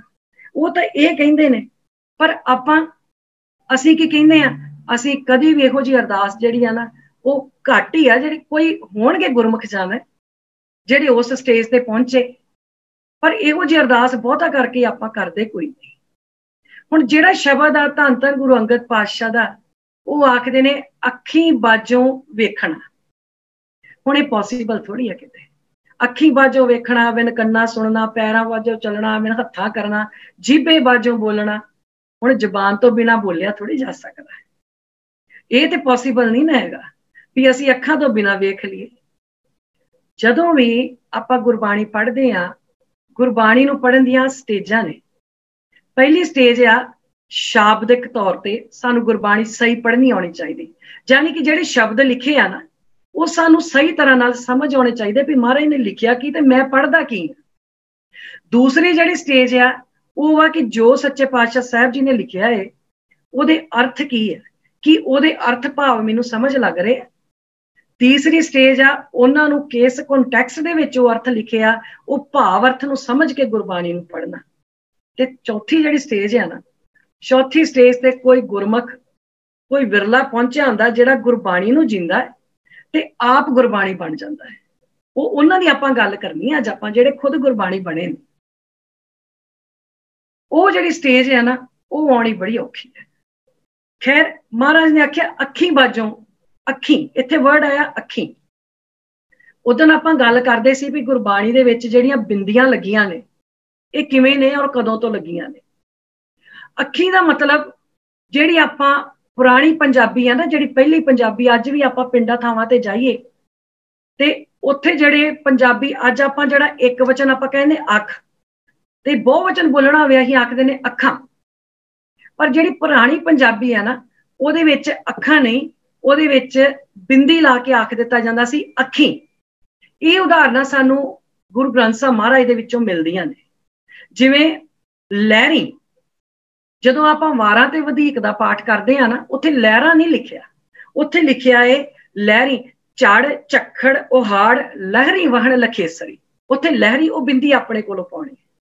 ਜਦੋਂ ਆਪਾਂ ਪਾਠ ਕਰਦੇ ਆ ਮੋਰੀ ਰੁਣ ਝੁਣ ਲਾਇਆ ਭੈਣੇ ਸਾਵਣ ਆਇਆ, ਉੱਥੇ ਮੋਰੀ ਨਹੀਂ ਪੜਨਾ, ਮੋਰੀ ਜਾਨੀ ਮੋਰਾ ਨੇ, ਮੋਰੀ ਰੁਣ ਝੁਣ ਲਾਇਆ ਭੈਣੇ ਸਾਵਣ ਆਇਆ। ਇਹ ਪੁਰਾਣੀ ਪੰਜਾਬੀ, ਉਸ ਵੇਲੇ ਪੰਜਾਬੀ ਬੜੀ ਫੇਮਸ ਸੀ, ਔਰ ਇਹ ਜਿਹੜੀ ਮਹਾਰਾਜ ਨੇ ਉਸ ਵੇਲੇ ਜਿਹੜੇ ਅੱਖਰ ਫੇਮਸ ਸੀਗੇ ਉਹ ਗੁਰਬਾਣੀ ਦੇ ਵਿੱਚ ਵਰਤੇ ਨੇ। ਸੋ ਇੱਥੇ ਮਹਾਰਾਜ ਨੇ ਵਰਤਿਆ ਏ ਅੱਖੀਂ ਬਾਝੋਂ, ਅੱਖੀਂ ਬਾਝੋਂ ਵੇਖਣਾ, ਜਾਨੀ ਅੱਖਾਂ ਤੋਂ ਬਿਨਾ ਵੇਖ। ਹੁਣ ਕਿਹੜੀਆਂ ਅੱਖਾਂ ਤੋਂ ਬਿਨਾ ਵੇਖਣਾ ਹੈ? ਜਿਹੜੀਆਂ ਆਹ ਵਾਲੀਆਂ ਅੱਖਾਂ ਏ, ਇਹ ਸੱਚੇ ਪਾਤਸ਼ਾਹ ਨੇ ਇਸ ਕਰਕੇ ਸਾਨੂੰ ਆਖਿਆ ਵੀ ਇਹਨਾਂ ਅੱਖਾਂ ਦੇ ਨਾਲ ਹਰ ਵੇਲੇ ਅਸੀਂ ਕੀ ਦੇਖਦੇ ਹਾਂ? ਪਰਾਇਆ ਰੂਪ, ਮੇਰ ਤੇਰ ਦੀ ਭਾਵਨਾ, ਉਹ ਤੇਰਾ ਬੱਚਾ, ਉਹ ਮੇਰਾ ਬੱਚਾ, ਉਹ ਫਲਾਣਾ ਇੰਜ ਤੇ ਫਲਾਣਾ ਇੰਜ। ਇਹਨਾਂ ਅੱਖਾਂ ਨਾਲ ਅਸੀਂ ਇੰਜ ਦੇਖਦੇ ਹਾਂ। ਹੁਣ ਅੱਖਾਂ ਨਾਲ ਅਸਲ ਦੇ ਵਿੱਚ ਅਸੀਂ ਤਾਂ ਦੇਖਦੇ ਹਾਂ ਜਦੋਂ ਸਾਡਾ ਦ੍ਰਿਸ਼ਟੀਕੋਣ ਅੰਦਰੋਂ, ਜਿਹੜੀ ਸੁਰਤ ਆ ਨਾ ਸਾਡੀ, ਉਹ ਮੈਲੀ ਹੋਈ ਪਈ ਆ। ਸੁਰਤ ਸਾਨੂੰ ਵਿਖਾਉਂਦੀ ਹੈ ਤੇ ਸਾਡੀਆਂ ਅੱਖਾਂ ਉਹ ਵੇਖਦੀਆਂ ਨੇ। ਸੱਚੇ ਪਾਤਸ਼ਾਹ ਨੇ ਆਖਿਆ ਆਖਣ ਲੱਗੇ ਦ੍ਰਿਸ਼ਟੀਕੋਣ ਸਹੀ ਕਰ, ਕਿਉਂਕਿ ਜੇ ਬਾਹਰਲੀ ਅੱਖ ਗੰਦੀ ਹੋ ਜਾਵੇ, ਮੈਲੀ ਹੋ ਜਾਵੇ, ਇਹਨੂੰ ਤੇ ਪਾਣੀ ਧੋ ਦੂਗਾ, ਇਹ ਪਾਣੀ ਨਾਲ ਧੋਤੀ ਜਾਊਗੀ। ਪਰ ਜਿਹੜੀ ਅੰਦਰਲੀ ਅੱਖ ਆ, ਦ੍ਰਿਸ਼ਟੀਕੋਣ ਆ, ਇਹ ਤੇ ਬਾਣੀ ਨਾਲ ਹੀ ਧੋਤਾ ਜਾਣਾ ਹੈ, ਇਹ ਬਾਣੀ ਤੋਂ ਬਿਨਾਂ ਨਹੀਂ ਧੋਤਾ ਜਾ ਸਕਦਾ। ਇਸ ਲਈ ਸੱਚੇ ਪਾਤਸ਼ਾਹ ਨੇ ਆਖਿਆ ਵੀ ਜਿਹੜੀ ਅੱਖਾਂ ਦੇ ਨਾਲ ਆਪਾਂ ਤੁਸੀਂ ਇਹ ਵੇਖਦੇ ਆ ਨਾ, ਮੇਰ ਤੇਰ ਵੇਖਦੇ ਆ, ਜਾਂ ਇਹਨਾਂ ਅੱਖਾਂ ਦੇ ਨਾਲ ਪਰਾਇਆ ਰੂਪ ਤੱਕਦੇ ਆ, ਉਹਨੂੰ ਤੱਕਣਾ ਛੱਡ ਤੇ ਆਪਣਾ ਦ੍ਰਿਸ਼ਟੀਕੋਣ ਜਿਹੜਾ ਵਾ ਉਹ ਸਹੀ ਕਰ। ਤੇ ਜਿੱਦਣ ਦ੍ਰਿਸ਼ਟੀਕੋਣ ਸਹੀ ਹੋ ਗਿਆ ਤੇ ਸੱਚੇ ਪਾਤਸ਼ਾਹ ਫਰਮਾਇਆ, ਕਹਿੰਦੇ ਉਦਣ ਪਤਾ ਕੀ ਹੋਊਗਾ? ਜਿਸ ਦਿਨ ਦ੍ਰਿਸ਼ਟੀਕੋਣ ਸਹੀ ਹੋ ਗਿਆ, ਕਹਿਣ ਲੱਗੇ ਉਦਣ ਕੀ ਦਿਸੂਗਾ? ਇਹ ਜੱਗ ਸੱਚੇ ਕੀ ਹੈ ਕੋਠੜੀ, ਉਦਣ ਇਹ ਦਿਸ ਪੈਣਾ। ਜਿੱਦਣ ਦ੍ਰਿਸ਼ਟੀਕੋਣ ਸਹੀ ਹੋ ਗਿਆ ਉਦਣ ਦਿਸਣ ਲੱਗ ਪਊਗਾ ਅਵਲ ਅੱਲਾ ਨੂਰ ਉਪਾਇਆ, ਕੁਦਰਤ ਕੇ ਸਭ ਬੰਦੇ, ਏਕ ਨੂਰ ਤੇ ਸਭ ਜਗ ਉਪਜਿਆ, ਕੌਣ ਭਲੇ ਕੋ ਮੰਦੇ। ਜਿੱਦਣ ਇਹ ਦ੍ਰਿਸ਼ਟੀਕੋਣ ਸਹੀ ਹੋ ਗਿਆ ਉਦਣ ਸਾਰੇ ਪਾਸੇ ਸਭ ਮੈਂ ਜੋਤ, ਜੋਤ ਹੈ ਸੋਏ। ਤੇ ਜਿੱਦਣ ਇਹ ਦ੍ਰਿਸ਼ਟੀਕੋਣ ਅੰਦਰਲਾ ਸਹੀ ਹੋ ਗਿਆ ਨਾ, ਫਿਰ ਹਰ ਪਾਸੇ ਬਲਹਾਰੀ ਕੁਦਰਤ ਵਸਿਆ, ਤੇਰਾ ਅੰਤ ਨਾ ਜਾਈ ਲਖਿਆ। ਫਿਰ ਆਪੇ ਜਿਹੜਾ ਨਾ ਉਹ ਨਜ਼ਰ ਆਉਣਾ ਸ਼ੁਰੂ ਹੋ ਜਾਂਦਾ। ਗੱਲ ਦ੍ਰਿਸ਼ਟੀਕੋਣ ਨੂੰ ਸਹੀ ਕਰਨ ਦੀ ਆ, ਤੇ ਇਸ ਦ੍ਰਿਸ਼ਟੀਕੋਣ ਨਾਲ ਮਹਾਰਾਜ ਨੇ ਵੇਖਣ ਲਈ ਸਾਨੂੰ ਆਖਿਆ। ਅੱਗੇ ਆਖਿਆ ਵਿਣ ਕੰਨਾਂ ਸੁਣਨਾ। ਹੁਣ ਕੰਨਾਂ ਦੇ ਨਾਲ ਆਪਾਂ ਕੀ ਸੁਣਦੇ ਆ? ਕੰਨਾਂ ਦੇ ਨਾਲ ਕਿਸੇ ਨੇ ਕਿਸੇ ਦੀ ਨਿੰਦਾ ਕੀਤੀ ਤੇ ਚਾਹ ਚੜ ਗਿਆ, ਕਿਸੇ ਨੇ ਆਖਿਆ ਫਲਾਣਾ ਬੰਦਾ ਬੁਰਾ ਏ, ਉਹ ਚੰਗਾ ਨਹੀਂ, ਉਹ ਵਿਚਾਰਾ ਭਾਵੇਂ ਲੱਖ ਚੰਗਾ ਹੋਵੇ, ਆ ਕੇ ਕਿਸੇ ਨੇ ਸਾਡੇ ਕੋਲ ਕਹਿ ਦਿੱਤਾ ਵੀ ਉਹ ਬੰਦਾ ਚੰਗਾ ਨਹੀਂ, ਤੇ ਮੇਰਾ ਮਨ ਜਿਹੜਾ ਸੀ ਨਾ, ਮੈਨੂੰ ਇੰਨਾ ਚਾਹ ਚੜਿਆ ਕਿ ਮੇਰਾ ਚਿਹਰਾ ਗੁਲਾਬ ਦੇ ਫੁੱਲ ਵਾਂਗੂ ਖਿੜ ਗਿਆ ਕਿਸੇ ਦੀ ਬੁਰਾਈ ਸੁਣ ਕੇ। ਅਸੀਂ ਕੰਨਾਂ ਨਾਲ ਇਹ ਕੁਝ ਸੁਣਦੇ ਹਾਂ, ਪਰ ਮਹਾਰਾਜ ਨੇ ਆਖਿਆ ਨਹੀਂ ਭਲਿਆ, ਕੰਨਾਂ ਦੇ ਨਾਲ ਜਿਹੜਾ ਤੂੰ ਗੰਦਾ ਮੰਦਾ ਸੁਣਦਾ ਹੈ ਨਾ, ਨਿੰਦਾ ਈਰਖਾ ਚੁਗਲੀ ਜਾਂ ਗੰਦੇ ਗੀਤ ਸੁਣਦਾ, ਆਖਣ ਲੱਗੇ ਮੇਰੇ ਮੋਹਣ ਸ਼੍ਰਵਣੀ ਇਹ ਨਾ ਸੁਣਾਏ, ਸਾਕਤ ਗੀਤ ਨਾਦ ਧੁਨ ਗਾਵਤ, ਬੋਲਤ ਬੋਲ ਅਜਾਏ। ਤੂੰ ਕੰਨਾਂ ਦੇ ਨਾਲ ਇਹ ਸੁਣ, ਜੇ ਚੰਗਾ ਚੰਗਾ ਸੁਣ, ਮਾੜਾ ਨਾ ਸੁਣ। ਆਖਣ ਲੱਗੇ ਪੈਰਾਂ ਬਾਝੋਂ ਚੱਲਣਾ। ਹੁਣ ਪੈਰਾਂ ਬਾਝੋਂ ਚੱਲਣਾ ਕੀ ਹੈ? ਹੁਣ ਕਿਸੇ ਜਗ੍ਹਾ ਤੇ ਸੁਖਮਨੀ ਸਾਹਿਬ ਦੀ ਲੜੀ ਚੱਲਦੀ ਪਈ ਹੈ, ਉਹ ਲੜੀ ਚੱਲਦੀ ਤੇ ਮੇਰੀ ਫਰੈਂਡ ਨੇ ਆ ਕੇ ਮੈਨੂੰ ਆਖਿਆ, ਕਹਿਣ ਲੱਗੀ ਵੀ ਚੱਲ ਭਾਈ ਲੜੀ ਚੱਲਦੀ ਆ ਤੇ ਆਪਾਂ ਸੁਖਮਨੀ ਸਾਹਿਬ ਦਾ ਪਾਠ ਕਰ ਆਈਏ। ਹੁਣ ਜਿਹੜੇ ਮੇਰੇ ਪੈਰ ਆ ਉਹਨਾਂ ਨੇ ਜਾਣਾ ਕਿੱਟੀ ਪਾਰਟੀ ਤੇ। ਹੁਣ ਮੇਰੇ ਪੈਰ ਕਹਿੰਦੇ ਵੀ ਨਹੀਂ, ਮੈਂ ਸੁਖਮਨੀ ਸਾਹਿਬ ਦੇ ਪਾਠ ਵੱਲ ਨਹੀਂ ਜਾਣਾ, ਮੈਂ ਤਾਂ ਕਿੱਟੀ ਪਾਰਟੀ ਤੇ ਜਾਊਂ, ਉੱਥੇ ਚਾਰ ਬੀਬੀਆਂ ਮਿਲਣਗੀਆਂ, ਇੱਕ ਦੂਜੇ ਦੀਆਂ ਗੱਲਾਂ ਕਰਾਂਗੇ, ਕੰਨਾਂ ਨੂੰ ਰਸ ਮਿਲੂਗਾ, ਉੱਥੇ ਮੇਰਾ ਮਨ ਖੁਸ਼ ਹੋਊਗਾ। ਕਿਉਂ ਪੈਰਾਂ ਨੂੰ ਆਦਤ ਪੈ ਗਈ ਨਾ ਮਾੜੇ ਪਾਸੇ ਜਾਣ ਦੀ। ਤੇ ਜੇ ਕਿਸੇ ਵੀਰ ਨਾਲ ਗੱਲ ਕੀਤੀ ਵੀ ਚੱਲ ਭਾਈ ਪਾਠ ਕਰੀਏ, ਕਥਾ ਹੁੰਦੀ ਹੈ ਕਥਾ ਸੁਣ ਲਈਏ, ਉਹਨੇ ਕਹਿਣਾ ਮੇਰਾ ਤਾਂ ਟਾਈਮ ਹੋਇਆ ਭਾਈ, ਮੈਂ ਤਾਂ ਜਾ ਕੇ ਆਪਣਾ ਕੰਮ ਕਰਨਾ, 2-4 ਮੈਂ ਆਪਣੇ ਪੈਗ ਸ਼ੈਗ ਲਗਾਣੇ ਨੇ। ਉਹਨੇ ਇਹ ਆਖਣਾ ਕਿ ਪੈਰਾਂ ਨੂੰ ਆਦਤ ਪੈ ਗਈ ਮਾੜੇ ਪਾਸੇ ਜਾਣ ਦੀ। ਸੱਚੇ ਪਾਤਸ਼ਾਹ ਆਖਿਆ ਨਾ, ਪੈਰਾਂ ਨੂੰ ਚੰਗੇ ਪਾਸੇ ਲੈ ਕੇ ਆ, ਮੋੜ ਕੇ ਦ੍ਰਿਸ਼ਟੀਕੋਣ ਸਹੀ ਕਰ। ਤੇ ਕਹਿੰਦੇ ਬਿਨ ਹੱਥਾਂ ਕਰਨਾ। ਹੁਣ ਹੱਥਾਂ ਦੇ ਨਾਲ ਮੰਨੋ ਆਪਾਂ ਜੁਆਇੰਟ ਫੈਮਿਲੀ 'ਚ ਰਹਿੰਦੇ ਹਾਂ, ਜੁਆਇੰਟ ਫੈਮਿਲੀ 'ਚ ਰਹਿੰਦਿਆਂ ਹੋਇਆ ਹੁਣ ਨਾਲ ਦੇ ਆਪਣੇ ਭੈਣ ਭਰਾ, ਕੋਈ ਦਰਾਣੀ ਜਠਾਣੀ ਜਾਂ ਕੋਈ ਸਾਡੀ ਨਨਾਣ ਜਾਂ ਕੋਈ ਵੀ ਸਾਡੀ ਸੱਸ ਮਾਂ, ਉਹ ਬਾਹਰ ਚਲੇ ਗਏ। ਹੁਣ ਮੇਰੇ ਹੱਥਾਂ ਨੇ ਕਿਹਾ ਵੀ ਮੈਂ ਅਲਮਾਰੀ ਫੋਲਾਂ ਜਾ ਕੇ, ਭਲਾ ਕੀ ਰੱਖਿਆ ਵਿੱਚ, ਮੈਂ ਵੇਖਾਂ ਤਾਂ ਸਹੀ। ਮਹਾਰਾਜ ਨੇ ਆਖਿਆ ਬਿਨ ਹੱਥਾਂ ਕਰਨਾ। ਹੱਥਾਂ ਨਾਲ ਇਹ ਕਰਮ ਨਾ ਕਰ, हत्थां दे नाल चंगा काम कर, इन्हां हत्थां नाल उन्ना चिर फुला फाली ना कर, अपना दृष्टिकोण सही कर, ते इन्हां हत्थां नाल होर नहीं कुछ कर सकदा। ते गुरबाणी दा कोई शब्द कर याद करके लिख ला, तां कि तैनूं गुरबाणी याद हो जावे, लिखनी आ जावे। गुरबाणी लिखे, तैनूं पता लगे इत्थे सिहारी लगनी, इत्थे औंकड़ लगना, इत्थे महाराज ने आ बख्शिश कीती आ, तैनूं शब्द याद हो जावे उन्ने टाइम च। हत्थां दे नाल कुछ करना ते चंगा कर। अगे आख्या जीभे बाजों बोलना। हुण ये तो बिल्कुल ही पॉसीबल नहीं, जबान तो बिना किवें बोलांगे। पर असीं अपनी जीभ नाल की बोलदे हां? कूड़, कुसत्त, सारा दिन बस ला लो, जिन्ना चिर मर्जी ला लो। महाराज ने आख्या जीभ दे नाल इन्हां बोलां दा त्याग करके चंगे बोल बोल, चंगा बोल, तां कि तेरा जिहड़ा जीवन आ इयों जीवत मरना, तेरा जिहड़ा जीवन आ वो जीवन मरण वाला जिउंदियां जी तैनूं जिहड़ी है ना वो प्राप्ति मरण दी हो जावे, जिहड़ा गुरबाणी दे विच मरना परवान है। गुरबाणी च 3 तरह दा मरना जिहड़ा वो लिखिया है। इत्थे मैं एक गल सांझी कर दवां, एक एग्जाम्पल दे के, भी कई बारी गुरबाणी दे विच शब्द जिहड़े आ ना वो शब्द एक लिखिया हुंदा है, पर वो किस कॉन्टैक्स्ट विच लिखिया हुंदा, उस शब्द दा जिहड़ा मतलब आ वो अपना अपना अलग है। जिवें एक शब्द है अमृत, हुण अमृत शब्द लिखिया है, पशु मिले चंगियाइयां खड़ खावें अमृत दे। एक जगह ते लिखिया है ब्रह्म ज्ञानी की दृष्ट अमृत बरसी, और तीजी जगह ते लिखिया है जय प्रसाद शक्ति अमृत खाए। हुण शब्द अमृत ही है। हुण जिथे लिखिया है पशु मिले चंगियाइयां खड़ खावें अमृत दे, उत्थे अमृत का मतलब आ कि दुध वास्ते जिहड़े पशु सानू अमृतमई दुध देंदे ने, वो दुध वास्ते अमृत आया। हुण जिथे लिखिया है ब्रह्म ज्ञानी की दृष्ट अमृत बरसी, उत्थे पवित्र नजर वास्ते अमृत आया है। ते जिथे लिखिया है जय प्रसाद शक्ति अमृत खाए, उत्थे जिहड़ा अमृत शब्द आ वो आया वा 36 प्रकार के पकवाना वास्ते, भोजन वास्ते। हुण शब्द इक्को ही अमृत है, पर वो अलग अलग कॉन्टैक्स्ट दे विच अलग अलग भावां दे विच आया है। गुरबाणी दे विच बहुत वारी जिहड़ा एक शब्द आ वो बहुत अर्थां दे विच वरतिया गया है। इस करके जिहड़ी गुरबाणी आ सानू वो इस तरह पढ़नी चाहिदी आ। हुण शब्द गुरबाणी दे विच आ मरण, जिहड़ा मरना है ना ये 3 तरह का है गुरबाणी दे विच। एक तां शरीर करके आपां सारे ही जाना, इहदे च तां कोई दो राय है ही नहीं। ते दूसरा जिहड़ा मरना है ना गुरबाणी दे विच वो वा सुरत दा ते जमीर दा मरना। सुरत दा मरना पता कदों हुंदा? जमीर साडी कदों मरदी है? जदों आखां जीवां विसरे मर जाऊं। जदों असीं चंगियां आदतां छड्ड के, असीं चंगे गुणां नूं छड्ड के जिन्ना चिर भी जीने आ ना, वो आखदे ने भी वो जिहड़ा जीना है ना वो मरण दे बराबर है। उन्होंने अपने आप नूं मरिया आया समझो। ते एक जिहड़ा मरना गुरबाणी च परवान आ वो हैगा वा शब्द मरो फिर जीवो, शब्द मरो फिर जीवो सद ही तां फिर मरण ना होई। जिहड़ा बुरे ख्याल छड्ड के परोपकार दी भावना दे नाल परोपकार वास्ते जीना और अपनी जिंदगी तक दी परवाह ना करनी, अपनी जिंदगी तक दाऽ ते ला देनी, उन्होंने आख्या गया है नानक हुक्म पछाण के तो खसमे मिलना। हुण जिहड़ा हुक्म आ ये कहा नहीं जा सकता, हुक्म ना कहा जाए, हुक्म तो बुझिया जा सकता है, और बुझे नानक हुक्म है जे बुझे। हुण जिन्हां ने ये हुक्म बुझिया, जिन्हां दी अज आपां गल करनी आ, जिन्हां ने अखीं बाजों वेखना, जिन्हां ने अपनियां अखां दे नाल सारी कुदरत दे विच सारी कायनात दे विच ओहदा रूप देखिया, अज आपां उन्हां दी गल करनी है। इत्थे मैं 3 वर्ड सांझे करदे हां। वर्ड आउंदा एक साका, जिहदी आपां गल करनी है। साका एक शब्द आउंदा है घल्लूघारा, एक शब्द आउंदा है नस्लकुशी।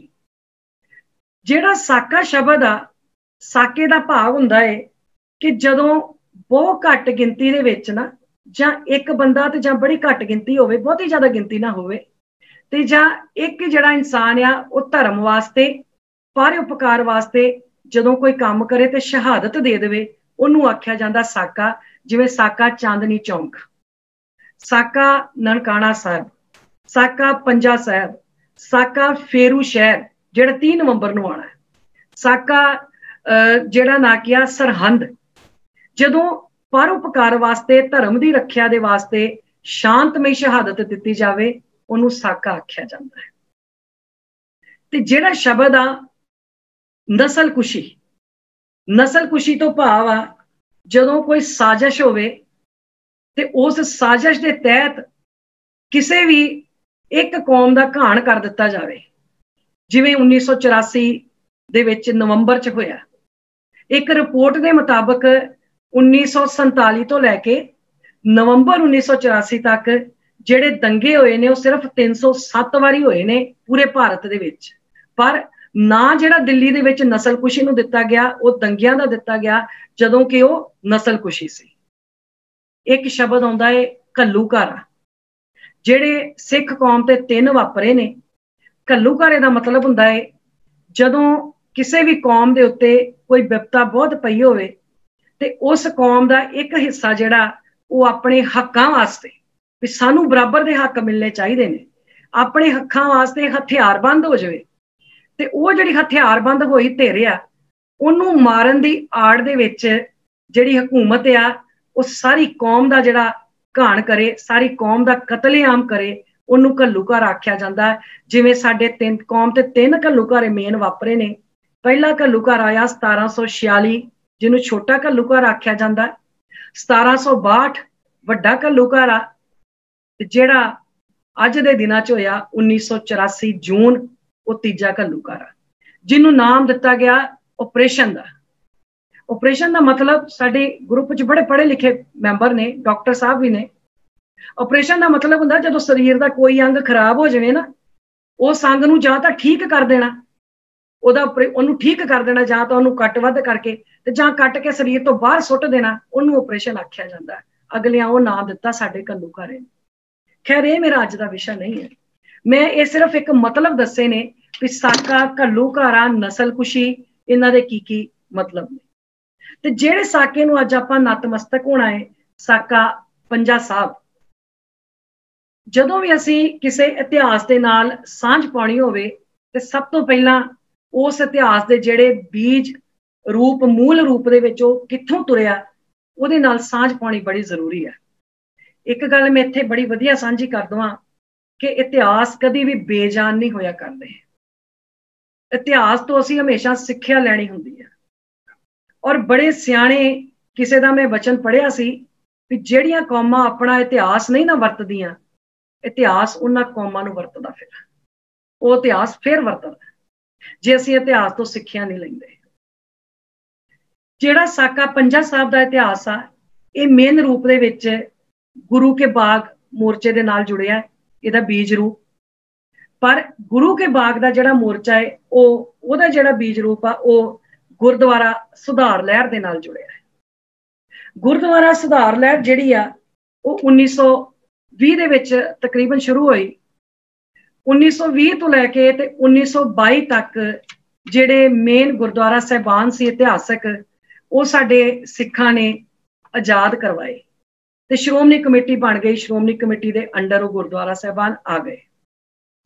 और जिहड़े 3 मेन नायक होए ने जिन्हां ने 1.25 लाख से 1 लड़ाउं का सिद्धांत अपनाया ते गुरुद्वारा साहब आजाद करवाए, वो 3 नायक होए ने जिन्हां दे नाम सानू कदी नहीं भुलने चाहिए।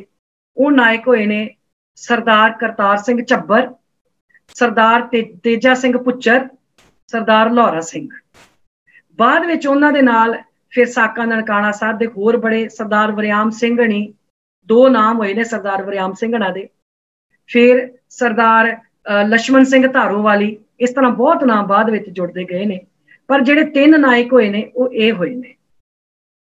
महाराजा रणजीत सिंह ने गुरुद्वारियां नूं बहुत जगीरां दित्तियां अपने टाइम दे विच, बड़ियां जगीरां गुरुद्वारियां दे नाम लाइयां, पर जिहड़ा प्रबंध सी ना उहदे वल कोई खास ध्यान ना रखिया गया। जदों प्रबंध वल कोई खास ध्यान ना रखिया गया ते गुरुद्वारियां दे उत्ते जिहड़े महंत सी, जिहड़े काबज होए सी, उन्हां ने हौली हौली अपने आप नूं उन्हां गुरुद्वारियां दे सेवादार ना समझिया, अपने आप नूं उन्हां गुरुद्वारियां दे मालक समझण लग पे। मालक समझण लग पे ते हौली हौली उन्हां दियां ऐश परस्तियां दे विच इन्हां सारियां चीज़ां दे विच हौली हौली वाधा जिहड़ा वो होना शुरू हो गया। ते जदों 1849 दे विच जिहड़े अंग्रेज ने उन्हां ने पंजाब दे उत्ते आके कब्जा कीता है तां उन्हां ने सब तो पहलां आके सिखां दी साइकी समझी भी इन्हां दी साइकी की है। ਉਹਨਾਂ ਇਸ ਗੱਲ ਨੂੰ, ਇਤਿਹਾਸ ਨੂੰ ਵਾਚਿਆ, ਇਹ ਸਮਝਿਆ ਕਿ ਮੁਗਲਾਂ ਅਫਗਾਨਾਂ ਨੇ ਇਹਨਾਂ ਦੇ ਜਿਹੜੇ ਪਵਿੱਤਰ ਸਥਾਨ ਨੇ ਉਹ ਨੇਸਤੋਂ ਨਬੂਦ ਕਰ ਦਿੱਤੇ। ਪਰ ਜਦੋਂ ਜਦੋਂ ਇਹਨਾਂ ਦੇ ਪਵਿੱਤਰ ਸਥਾਨ ਜਿਹੜੇ ਉਹ ਨੇਸਤੋਂ ਨਬੂਦ ਕਰਦੇ ਸੀ, ਉਹਨਾਂ ਨੂੰ ਤਬਾਹ ਕਰਦੇ ਸੀ, ਇਹ ਉਨੀ ਜ਼ਿਆਦਾ ਵੱਧ ਗਿਣਤੀ ਦੇ ਵਿੱਚ ਦੁਬਾਰਾ ਉੱਠ ਕੇ ਖੜੇ ਹੋ ਜਾਂਦੇ ਸੀ ਤੇ ਉਹ ਦੁਸ਼ਮਣ ਨੂੰ ਭਜਾ ਕੇ ਸਾਹ ਲੈਂਦੇ ਸੀ। ਉਹਨਾਂ ਆਖਿਆ ਵੀ ਸਥਾਨ ਤਾਂ ਅਸੀਂ ਵੀ ਇਹਨਾਂ ਦੇ ਢਹਿ ਢੇਰੀ ਕਰਾਂਗੇ, ਪਵਿੱਤਰ ਸਥਾਨ ਅਸੀਂ ਵੀ ਇਹਨਾਂ ਦੇ ਢਾਵਾਂਗੇ ਸਿੱਖਾਂ ਦੇ, ਪਰ ਸਾਡਾ ਜਿਹੜਾ ਤਰੀਕਾ ਹੈ ਨਾ ਉਹ ਅਲੱਗ ਹੋਊਗਾ। ਸਾਡਾ ਤਰੀਕਾ ਕੀ ਹੋਊਗਾ? ਅਸੀਂ ਇਹਨਾਂ ਦੀ ਕਮਿਊਨਿਟੀ ਦੇ ਬੰਦੇ ਲਵਾਂਗੇ, ਇਹਨਾਂ ਦੀ ਕਮਿਊਨਿਟੀ ਚੋਂ ਬੰਦੇ ਲੈ ਕੇ ਉਹਨਾਂ ਨੂੰ ਗੁਰਦੁਆਰਿਆਂ ਦੇ ਵਿੱਚ ਉੱਤੇ ਸ਼ਾਮਲ ਕਰਾਂਗੇ ਤੇ ਗੁਰਦੁਆਰਿਆਂ ਦਾ ਪ੍ਰਬੰਧ ਉਹਨਾਂ ਦੇ ਹੱਥ ਦੇ ਵਿੱਚ ਦਿਆਂਗੇ, ਔਰ ਹੋਣਗੇ ਵੀ ਇਹਨਾਂ ਦੇ ਭੇਸ ਦੇ ਵਿੱਚ। ਮਾਫ ਕਰਨਾ, ਅੱਜ ਵੀ ਸਾਡੇ ਭੇਸ ਦੇ ਵਿੱਚ ਬੜੇ ਇਹੋ ਜਿਹੇ ਨੇ, ਪਰ ਸਾਨੂੰ ਪਛਾਣ ਨਹੀਂ। ਮੈਂ ਕਹਿੰਦੀ ਉਸ ਟਾਈਮ ਦੇ ਸਿੱਖ ਬੜੇ ਲਿਆਕਤ ਵਾਲੇ ਸੀ, ਜਿਹੜੇ ਪਛਾਣ ਲੈਂਦੇ ਸੀ। ਕਾਸ਼ ਕਿਤੇ ਅੱਜ ਅਸੀਂ ਵੀ ਇਸ ਤਰ੍ਹਾਂ ਪਛਾਣ ਸਕੀਏ। ਖੈਰ, ਉਹਨਾਂ ਨੇ ਆਖਿਆ ਵੀ ਇਹ ਜਿਹੜੇ ਗੁਰਦੁਆਰਾ ਸਾਹਿਬਾਨ ਅਸੀਂ ਇਹਨਾਂ ਦੀ ਕਮਿਊਨਿਟੀ ਦੇ ਹੱਥ ਦੇਣੇ ਆ ਤੇ ਇਹਨਾਂ ਦੇ ਬੰਦਿਆਂ ਦੇ ਹੱਥ ਦੇਣੇ ਆ, ਇਹਨਾਂ ਦੇ ਰੂਪ ਦੇ ਵਿੱਚ, ਇਹਨਾਂ ਦੇ ਭੇਸ ਦੇ ਵਿੱਚ ਉਹ ਬੰਦੇ ਹੋਣਗੇ, ਪਰ ਕੰਮ ਸਾਡੇ ਵਾਸਤੇ ਕਰਨਗੇ। ਕਿਉਂਕਿ ਜਿੱਥੇ ਇੱਕ ਕੌਮ ਦੇ ਵਿੱਚ ਜਾਗਦੀਆਂ ਜ਼ਮੀਰਾਂ ਵਾਲੇ ਬੰਦੇ ਹੁੰਦੇ ਆ ਨਾ, ਉੱਥੇ ਟਕੇ ਟਕੇ ਤੇ ਵਿਕਣ ਵਾਲੇ ਬੰਦੇ ਵੀ ਕੌਮਾਂ ਦੇ ਵਿੱਚ ਹੋਇਆ ਕਰਦੇ ਨੇ। ਇਹ ਸ਼ੁਰੂ ਤੋਂ ਹੀ ਚੱਲਿਆ ਆਇਆ ਨੇ। ਜਦੋਂ ਉਹਨਾਂ ਨੇ ਇਹ ਗੁਰਦੁਆਰੇ ਹੌਲੀ ਹੌਲੀ ਮਹੰਤਾਂ ਦੇ ਹੱਥ ਦੇ ਦਿੱਤੇ, ਮਹੰਤਾਂ ਦੇ ਹੱਥ ਜਦੋਂ ਗੁਰਦੁਆਰਾ ਸਾਹਿਬਾਨ ਆਏ ਨੇ ਤੇ 3 ਘਟਨਾਵਾਂ ਬੜੀਆਂ ਅਹਿਮ ਵਾਪਰੀਆਂ, ਜਿਨ੍ਹਾਂ ਨੇ ਸਿੱਖ ਕੌਮ ਦੇ ਵਿੱਚ ਬੜਾ ਤਕੜਾ ਰੋਸ ਪੈਦਾ ਕਰ ਦਿੱਤਾ। ਉਹਨਾਂ ਦੇ ਵਿੱਚੋਂ ਸਭ ਤੋਂ ਪਹਿਲੀ ਅਹਿਮ ਘਟਨਾ ਜਿਹੜੀ ਵਾਪਰੀ, ਅਕਾਲ ਤਖਤ ਸਾਹਿਬ ਤੋਂ ਜਿੱਥੋਂ ਸੱਚ ਦੀ ਆਵਾਜ਼ ਆਉਂਦੀ ਸੀ ਕਿਸੇ ਟਾਈਮ, ਜਦੋਂ ਕਸੂਰ ਦਾ ਬਾਹਮਣ ਆਪਣੀ ਬੱਚੀ ਨੂੰ ਛਡਾਉਣ ਵਾਸਤੇ ਆਇਆ ਸੀ ਤੇ ਸਾਰੇ ਸਿੱਖ ਇਕੱਠੇ ਹੋ ਗਏ ਸੀ, ਉਸ ਜਗ੍ਹਾ ਦੇ ਉੱਤੋਂ ਹੁਕਮਨਾਮਾ ਕੀ ਜਾਰੀ ਹੋਇਆ ਵੀ ਜਿਹੜੇ ਅੰਗਰੇਜ਼ ਨੇ, ਇਹ ਗੁਰੂ ਦੀ ਭੇਜੀ ਹੋਈ ਫੌਜ ਨੇ ਤੇ ਸਿੱਖਾਂ ਦਾ ਕੰਮ ਬਣਦਾ ਹੈ ਇਹਨਾਂ ਦੀ ਮਦਦ ਕਰਨਾ। ਪਹਿਲਾ ਹੁਕਮ ਇਹ ਜਾਰੀ ਹੋਇਆ।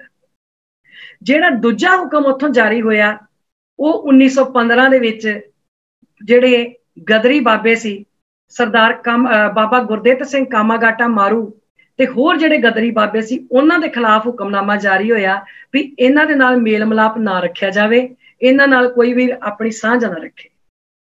ਤੇ ਤੀਸਰਾ ਜਿਹੜਾ ਹੁਕਮਨਾਮਾ ਜਾਰੀ ਹੋਇਆ, ਜਿਹਨੇ ਸਾਰੀ ਸਿੱਖ ਕੌਮ ਦੇ ਵਿੱਚ ਇੱਕ ਰੋਹ ਭੜਕਾ ਦਿੱਤਾ, ਉਹ ਹੁਕਮ ਸੀ 1919 ਦੇ ਵਿੱਚ ਜਿਹੜਾ ਸਾਕਾ ਵਰਤਿਆ ਜਲਿਆਂਵਾਲੇ ਬਾਗ ਦਾ। ਤੇ ਜਿਹੜਾ ਉਸ ਕਾਂਡ ਦਾ ਮੁੱਖ ਦੋਸ਼ੀ ਸੀ ਜਨਰਲ ਡਾਇਰ, ਉਹਨੂੰ ਬਕਾਇਦਾ ਅਕਾਲ ਤਖਤ ਸਾਹਿਬ ਸੱਦ ਕੇ ਉਹਨੂੰ ਉੱਥੇ ਸਰੂਪਾ ਭੇਂਟ ਕੀਤਾ ਗਿਆ, ਉਹਦੇ ਸਿਰ ਤੇ ਸਰੂਪਾ ਸਜਾਇਆ ਗਿਆ।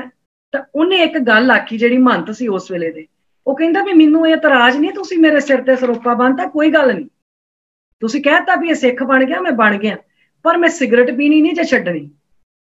ਮਹੰਤਾਂ ਨੇ ਆਖਿਆ ਸਾਨੂੰ ਕੋਈ ਇਤਰਾਜ਼ ਨਹੀਂ, ਤੂੰ ਪੀਵੀ ਜਾਂ ਸਿਗਰਟ, ਕੋਈ ਗੱਲ ਨਹੀਂ। ਜਦੋਂ ਇਸ ਗੱਲ ਦਾ ਸਿੱਖਾਂ ਨੂੰ ਪਤਾ ਲੱਗਾ ਤੇ ਸਿੱਖ ਕੌਮ ਦੇ ਵਿੱਚ ਬੜਾ ਰੋਹ ਭੜਕਿਆ। ਉਹਨਾਂ ਦਿਨਾਂ ਦੇ ਵਿੱਚ ਹੀ ਜਰਮਨੀ ਤੋਂ ਇੱਕ ਮਿਸ਼ਨਰੀ ਆਇਆ ਜਿਹਦਾ ਨਾਮ ਟਰੰਪ ਕਰਕੇ ਆਉਂਦਾ ਹੈ, ਉਹਦੀਆਂ ਲਿਖਤਾਂ ਵੀ ਸਾਨੂੰ ਮਿਲਦੀਆਂ ਨੇ। ਟਰੰਪ ਨੇ ਪਹਿਲੋਂ ਆ ਕੇ ਇੱਥੇ ਗੁਰਮੁਖੀ ਸਿੱਖੀ, ਪੰਜਾਬੀ ਸਿੱਖੀ, ਫਿਰ ਉਹਨੇ ਆਖਿਆ ਵੀ ਮੈਂ ਗੁਰੂ ਗ੍ਰੰਥ ਸਾਹਿਬ ਦਾ ਅਧਿਐਨ ਕਰਨਾ ਹੈ। ਜਦੋਂ ਉਹਨੇ ਗੁਰੂ ਗ੍ਰੰਥ ਸਾਹਿਬ ਦੀ ਬੀੜ ਮੰਗਾਈ, ਉਹਦੇ ਕੋਲ ਬੀੜ ਗਈ ਤੇ ਉਹ ਬੀੜ ਉਹਨੇ ਇੱਕ ਤੇ ਨੰਗੇ ਸਿਰ ਇੰਝ ਕਰਕੇ ਖੋਲ ਲਈ, ਕੁਰਸੀ ਤੇ ਬੈਠੇ ਨੇ, ਪੈਰਾਂ ਤੋਂ ਜੁੱਤੀ ਵੀ ਨਾ ਲਾਈ, ਤੇ ਕਿਤਾਬਾਂ 'ਚ ਇਹ ਵੀ ਲਿਖਿਆ ਮਿਲਦਾ ਵੀ ਨਾਲ ਉਹਨੇ ਦੂਜੇ ਹੱਥ ਨਾਲ ਸਿਗਰਟ ਲਾਈ ਹੋਈ ਸੀ। ਉਹ ਸਿਗਰਟ ਦਾ ਜਿਹੜਾ ਧੂੰਆਂ ਸੀ, ਜਿਹੜਾ ਕਚਰਾ ਸੀ, ਉਹ ਵੀ ਬੀੜ ਦੇ ਉੱਤੇ ਡਿੱਗਾ।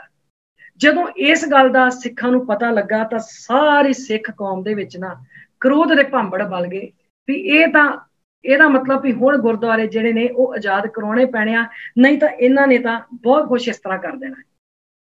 ਉਧਰੋਂ ਸਿਆਲਕੋਟ ਦੇ ਵਿੱਚ ਇੱਕ ਗੁਰਦੁਆਰਾ ਬਾਬੇ ਕੀ ਬੇਰ, ਉਸ ਗੁਰਦੁਆਰੇ ਦਾ ਮਹੰਤ ਸੀ ਪ੍ਰੇਮ ਸਿੰਘ। ਉਹ 1 ਨੰਬਰ ਦਾ ਅਯਾਸ਼ ਬੰਦਾ ਸੀ। ਉਹ ਮਰ ਗਿਆ ਤੇ ਉਹਦਾ ਪੁੱਤਰ ਹਰਨਾਮ ਸਿੰਘ ਜਿਹੜਾ ਉਹ ਬੈਠ ਗਿਆ, ਮਹੰਤ ਬਣ ਗਿਆ। ਥੋੜੀ ਦੇਰ ਬਾਅਦ ਹਰਨਾਮ ਸਿੰਘ ਵੀ ਮਰ ਗਿਆ ਤਾਂ ਉਹਦੀ ਜਿਹੜੀ ਹਰਨਾਮ ਸਿੰਘ ਦੀ ਪਤਨੀ ਸੀ, ਉਹਨੇ ਆਪਣਾ 5 ਸਾਲ ਦਾ ਜਿਹੜਾ ਬੱਚਾ ਸੀ ਉਹਨੂੰ ਮਹੰਤ ਥਾਪ ਦਿੱਤਾ ਤੇ ਉਹਦਾ ਸਰਬਰਾਹ ਜਿਹੜਾ ਸਰਪ੍ਰਸਤ ਬਣਾਤਾ, ਉਹ ਗੰਡਾ ਸਿੰਘ ਨਾਮੀ ਇੱਕ ਬੰਦਾ ਸੀ, ਉਹਨੂੰ ਉਹਦਾ ਸਰਪ੍ਰਸਤ ਬਣਾਤਾ। ਆਖਣ ਲੱਗੀ ਵੀ ਇਹ ਇਹਦਾ ਸਰਪ੍ਰਸਤ ਆ। ਤੇ ਜਿਹੜਾ ਗੰਡਾ ਸਿੰਘ ਸੀ ਉਹ ਬਹੁਤ ਕਰਪਟ ਬੰਦਾ, 1 ਨੰਬਰ ਦਾ ਬਦਮਾਸ਼ ਕਿਸਮ ਦਾ ਬੰਦਾ ਸੀ। ਜਦੋਂ ਉਹਨਾਂ ਨੂੰ ਇਹ ਬਣਾ ਦਿੱਤਾ ਤਾਂ ਸਿੱਖਾਂ ਨੇ ਆਖਿਆ ਵੀ ਭਾਈ ਇਹ ਤਾਂ ਗੁਰਦੁਆਰਾ ਇਹਦੇ ਹੱਥ ਚਲਾ ਗਿਆ। ਸਿੱਖ ਸਾਰੇ ਇਕੱਠੇ ਹੋ ਕੇ ਸਿਆਲਕੋਟ ਗਏ ਤੇ ਉਹਨਾਂ ਨੇ ਜਾ ਕੇ ਆਖਿਆ ਵੀ ਇਹ ਗੁਰਦੁਆਰਾ ਅਸੀਂ ਇਹਦੇ ਕੋਲੋਂ ਲੈਣਾ ਹੈ। ਜਦੋਂ ਸਿੱਖ ਗਏ ਨੇ ਤੇ ਉਹਨਾਂ ਸਾਰੇ ਸਿੱਖਾਂ ਨੂੰ ਗ੍ਰਿਫਤਾਰ ਕਰ ਲਿਆ ਤੇ 5 ਅਕਤੂਬਰ 1920 ਨੂੰ ਕੋਰਟ ਦੇ ਵਿੱਚ ਉਹਨਾਂ ਸਿੱਖਾਂ ਦੀ ਪੇਸ਼ੀ ਸੀ। ਇਸ ਗੱਲ ਦਾ ਸਰਦਾਰ ਕਰਤਾਰ ਸਿੰਘ ਝੱਬਰ, ਸਰਦਾਰ ਤੇਜਾ ਸਿੰਘ ਭੁੱਚਰ, ਸਰਦਾਰ ਲੌਰਾ ਸਿੰਘ, ਇਹਨਾਂ ਸਾਰਿਆਂ ਨੂੰ ਜਦੋਂ ਪਤਾ ਲੱਗਾ ਤਾਂ ਇਹ ਤਰਨਤਾਰਨ ਦੇ ਇਲਾਕੇ ਤੋਂ ਤੁਰ ਕੇ ਸਿਆਲਕੋਟ ਪਹੁੰਚੇ ਨੇ। ਇਹ ਕੋਰਟ ਦੇ ਬਾਹਰ ਜਦੋਂ ਚਲੇ ਗਏ ਤੇ ਜੱਜ ਜਿਹੜਾ ਉਹ ਡਰ ਗਿਆ। ਉਹਨੇ ਆਖਿਆ ਵੀ ਇੰਨੇ ਸਿੱਖਾਂ ਦਾ ਮੈਂ ਮੁਕਾਬਲਾ ਨਾ ਕਰ ਸਕੂੰਗਾ।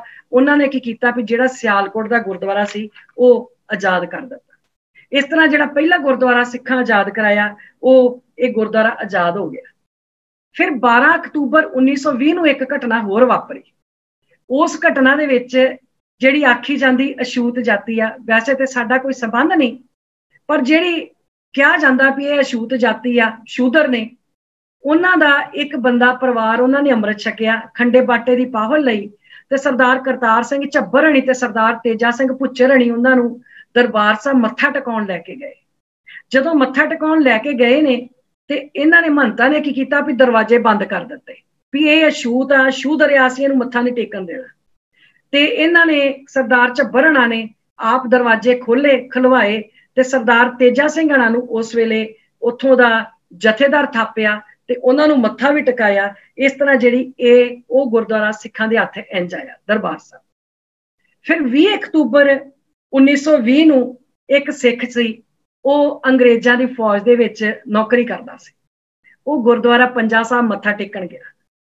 ਜਦੋਂ ਗੁਰਦੁਆਰਾ ਪੰਜਾ ਸਾਹਿਬ ਮੱਥਾ ਟੇਕਣ ਗਿਆ, ਉਹ ਫੌਜੀ ਵੀਰ ਉਹ ਕੀ ਵੇਖਦਾ ਹੈ ਵੀ ਜਿਹੜਾ ਬੰਦਾ ਦੇਗ ਬਣਾ ਰਿਹਾ ਹੈ ਨਾ, ਉਹ ਇੱਕ ਹੱਥ ਨਾਲ ਤਾਂ ਦੇਗ ਬਣਾ ਰਿਹਾ ਤੇ ਦੂਜੇ ਹੱਥ ਨਾਲ ਸਿਗਰਟ ਪੀ ਰਿਹਾ। ਉਹਨੇ ਨੂੰ ਮਨਾ ਕੀਤਾ ਵੀ ਭਾਈ ਤੂੰ ਆਹ ਕੀ ਕੰਮ ਕਰਦਾ, ਦੇਗ ਬਣਾ ਰਿਹਾ ਨਾਲ ਤੂੰ ਸਿਗਰਟ ਪੀ ਰਿਹਾ। ਤੇ ਉੱਥੋਂ ਦਾ ਜਿਹੜਾ ਮਹੰਤ ਸੀ, ਉਹਨਾਂ ਦੋਵਾਂ 'ਚ ਲੜਾਈ ਹੋ ਗਈ ਤੇ ਉੱਥੋਂ ਦੇ ਮਹੰਤ ਦਾ ਨਾਮ ਜਿਹੜਾ ਕਿਤਾਬਾਂ 'ਚ ਆਉਂਦਾ ਉਹ ਮਿੱਠਾ ਸਿੰਘ ਕਰਕੇ ਆਉਂਦਾ ਹੈ।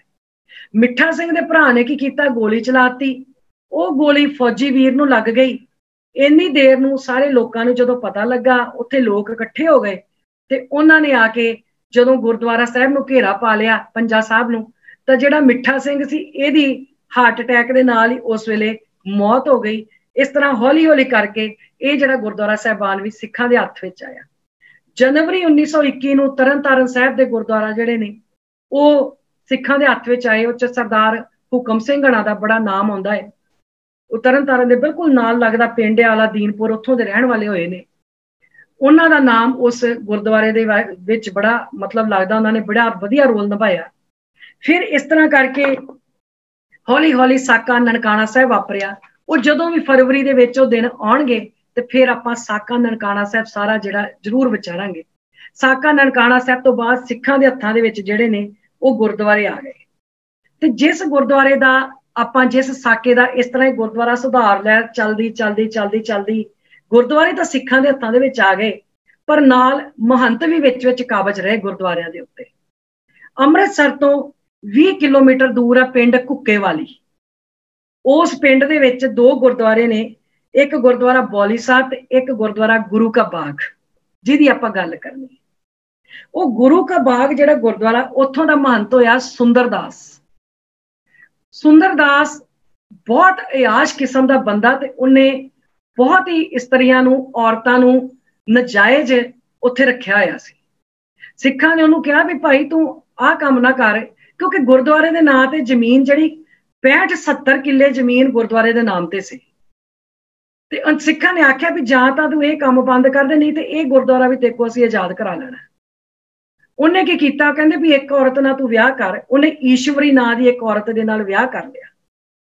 ਅੰਗਰੇਜ਼ਾਂ ਨੂੰ ਜਦੋਂ ਇਸ ਗੱਲ ਦਾ ਪਤਾ ਲੱਗਾ ਤਾਂ ਉਹਨਾਂ ਨੂੰ ਬੜੀ ਇਸ ਗੱਲ ਦਾ ਨਾ ਗੁੱਸਾ ਆਇਆ, ਬੜਾ ਵੱਟ ਚੜਿਆ ਵੀ ਇਹ ਕਿਵੇਂ ਹੋ ਗਿਆ, ਵੀ ਮਹੰਤ ਉਹਨਾਂ ਦੇ ਪਿੱਛੇ ਕਿਵੇਂ ਲੱਗ ਗਿਆ ਸੁੰਦਰਦਾਸ। ਕਰਦੇ ਕਰਦੇ ਗੁਰੂ ਕੇ ਬਾਗ ਦੇ ਵਿੱਚੋਂ ਇੱਕ ਵਾਰੀ 5 ਸਿੱਖ ਜਿਹੜੇ 8 ਅਗਸਤ 1922 ਨੂੰ 5 ਸਿੱਖ ਉੱਥੋਂ ਲੱਕੜਾਂ ਲੈਣ ਵਾਸਤੇ ਗਏ ਤੇ ਮਹੰਤ ਸੁੰਦਰਦਾਸ ਨੇ ਕੀ ਕੀਤਾ ਵੀ ਉਹਨਾਂ ਦੇ ਉੱਤੇ ਚੋਰੀ ਦਾ ਕੇਸ ਪਵਾਤਾ ਵੀ ਇੱਥੋਂ ਚੋਰੀ ਕਰਨ ਆਏ ਆ। ਮੈਂ ਕਹਿੰਦਾ ਤੁਹਾਨੂੰ ਲੱਕੜਾਂ ਨਹੀਂ ਲੈਣ ਦੇਣੀਆਂ।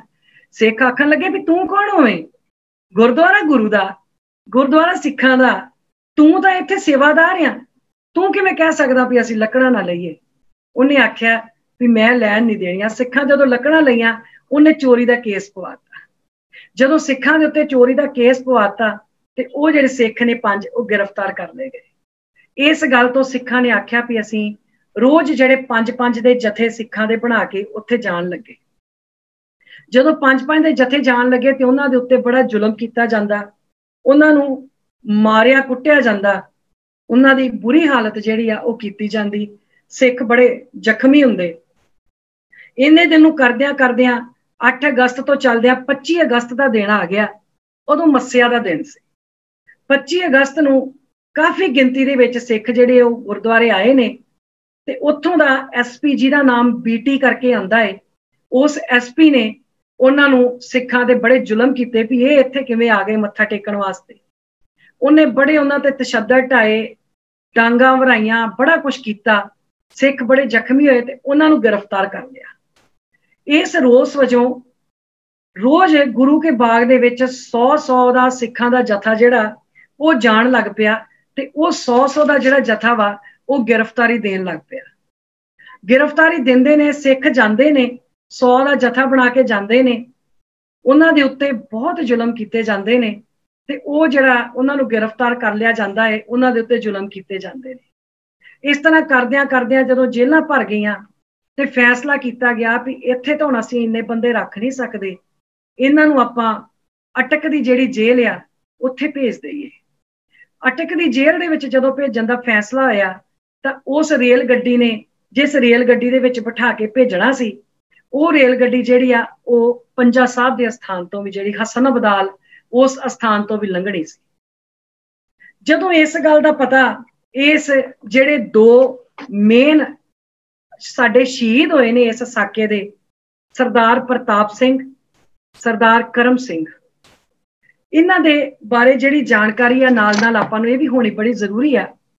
सरदार प्रताप सिंह जी जिहड़े होए ने उन्हां दा जन्म 26 मार्च 1899 नूं भाई अकालगढ़ दे विच गुजरांवाला दे विच पिंड आ अकालगढ़, उत्थों दे सरदार सरूप सिंह ते माता प्रेम कौर दी कुख तो होया। इन्हां दे घर दा माहौल बड़ा वधिया सी, गुरसिੱਖੀ वाला माहौल सी। ये पढ़ लिख के अध्यापक लगे ने, अध्यापक लग के बाद विच अध्यापक दी नौकरी छड्ड के टीचर दी जॉब छड्ड दित्ती। फिर इन्हां ने एक आड़तीए दे कोल भी जॉब की। 1918 दे विच इन्हां दी शादी बीबी हरनाम कौर दे नाल हुई है। उस वेले जदों साका ननकाना साहब वापरिया है, ये बड़े प्रभावित होए उस साके तो, बड़ा मन दे उत्ते डूंगा असर किया उस साके ने। तो इन्हां ने नौकरी छड्ड के आड़तीए दे कोल भी जिहड़ी जॉब करदे सी उन्होंने भी छड्ड दिता ते उत्थों ही अपनी पत्नी दे नाल गुरुद्वारा पंजा साहिब मत्था टेकण गए ने ते उत्थे जाके उत्थे ही वस गए ते उत्थे फिर इन्हां ने खजानची दी जिहड़ी सेवा वो करनी शुरू कर दित्ती। जिहड़े इस साके दे दूसरे साडे शहीद होए ने सरदार करम सिंह जी, उन्हां दा जिहड़ा जन्म आ वो 14 नवंबर 1885 नूं तखत श्री केसगढ़ दे ग्रंथी सिंह सरदार भगवान सिंह तिन्हां दे गृह विखे होया। घर दे विच गुरसिੱਖੀ दा माहौल होण करके गुरबाणी पढ़नी आउणी लाजमी सी। फिर गुरबाणी दे विच जदों बड़े पढ़ पुख्ता हो गए ते बाद विच कीर्तन दी विद्या लई बहुत वधिया कीर्तनीय बने ते एक वारी ये पंजा साहिब अपनी 1922 विच ही शुरू विच पंजा साहिब अपनी पत्नी दे नाल मत्था टेकण आए ने ते उसे जगह ते आके ही रह गए ते उस जगह दे उत्ते ही इन्हां ने जिहड़ा अपना निवास भी कर लिया ते कीर्तनीय दी सेवा भी उत्थे करदे रहे। जदों इन्हां गुरसिੱਖਾਂ नूं दोवां नूं पता लगा भी जिहड़ी ट्रेन आ वो 28 अक्तूबर नूं इत्थों लंघणी आ, 2 डेटां आंदियां ने, एक 29 अक्तूबर पर जिहड़ी साडी फिक्स कीती गई वो 28 अक्तूबर आ, इसलिए मैं उहदे हिसाब नाल सारी गल कर। जदों पता लगा भी ये जिहड़ी ट्रेन लंघणी आ 28 अक्तूबर नूं साडे भरावां नूं लैके, इन्हां ने स्टेशन मास्टर नूं आखिया अपनियां सुरतियां नाल नाल आपां उत्थे लैके जाणियां ने। स्टेशन मास्टर नूं आखिया, आखण लगे भी असीं अपने भरावां नूं लंगर छकाउणा है, असीं लंगर दी सेवा करनी आ, इत्थे ट्रेन थोड़े समय वास्ते जिहड़ी आ वो रोकी जाए। स्टेशन मास्टर ने आखिया भी ट्रेन तो जिहड़ी आ वो नहीं रुकनी, वो सानू हुक्म नहीं हैगा भी इत्थे ट्रेन रोकी जाए, तुसीं प्रशादे पानी का प्रबंध ना ही करो तो चंगा है।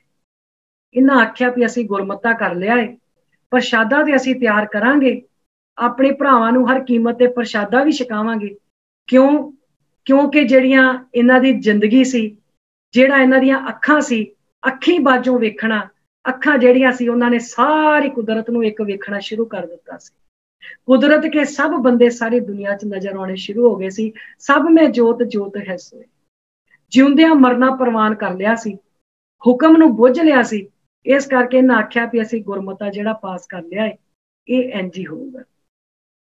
ਅਗਲੇ ਦਿਨ 300 ਦੇ ਕਰੀਬ ਉੱਥੇ ਸੰਗਤ ਇਕੱਠੀ ਹੋਈ ਹੈ।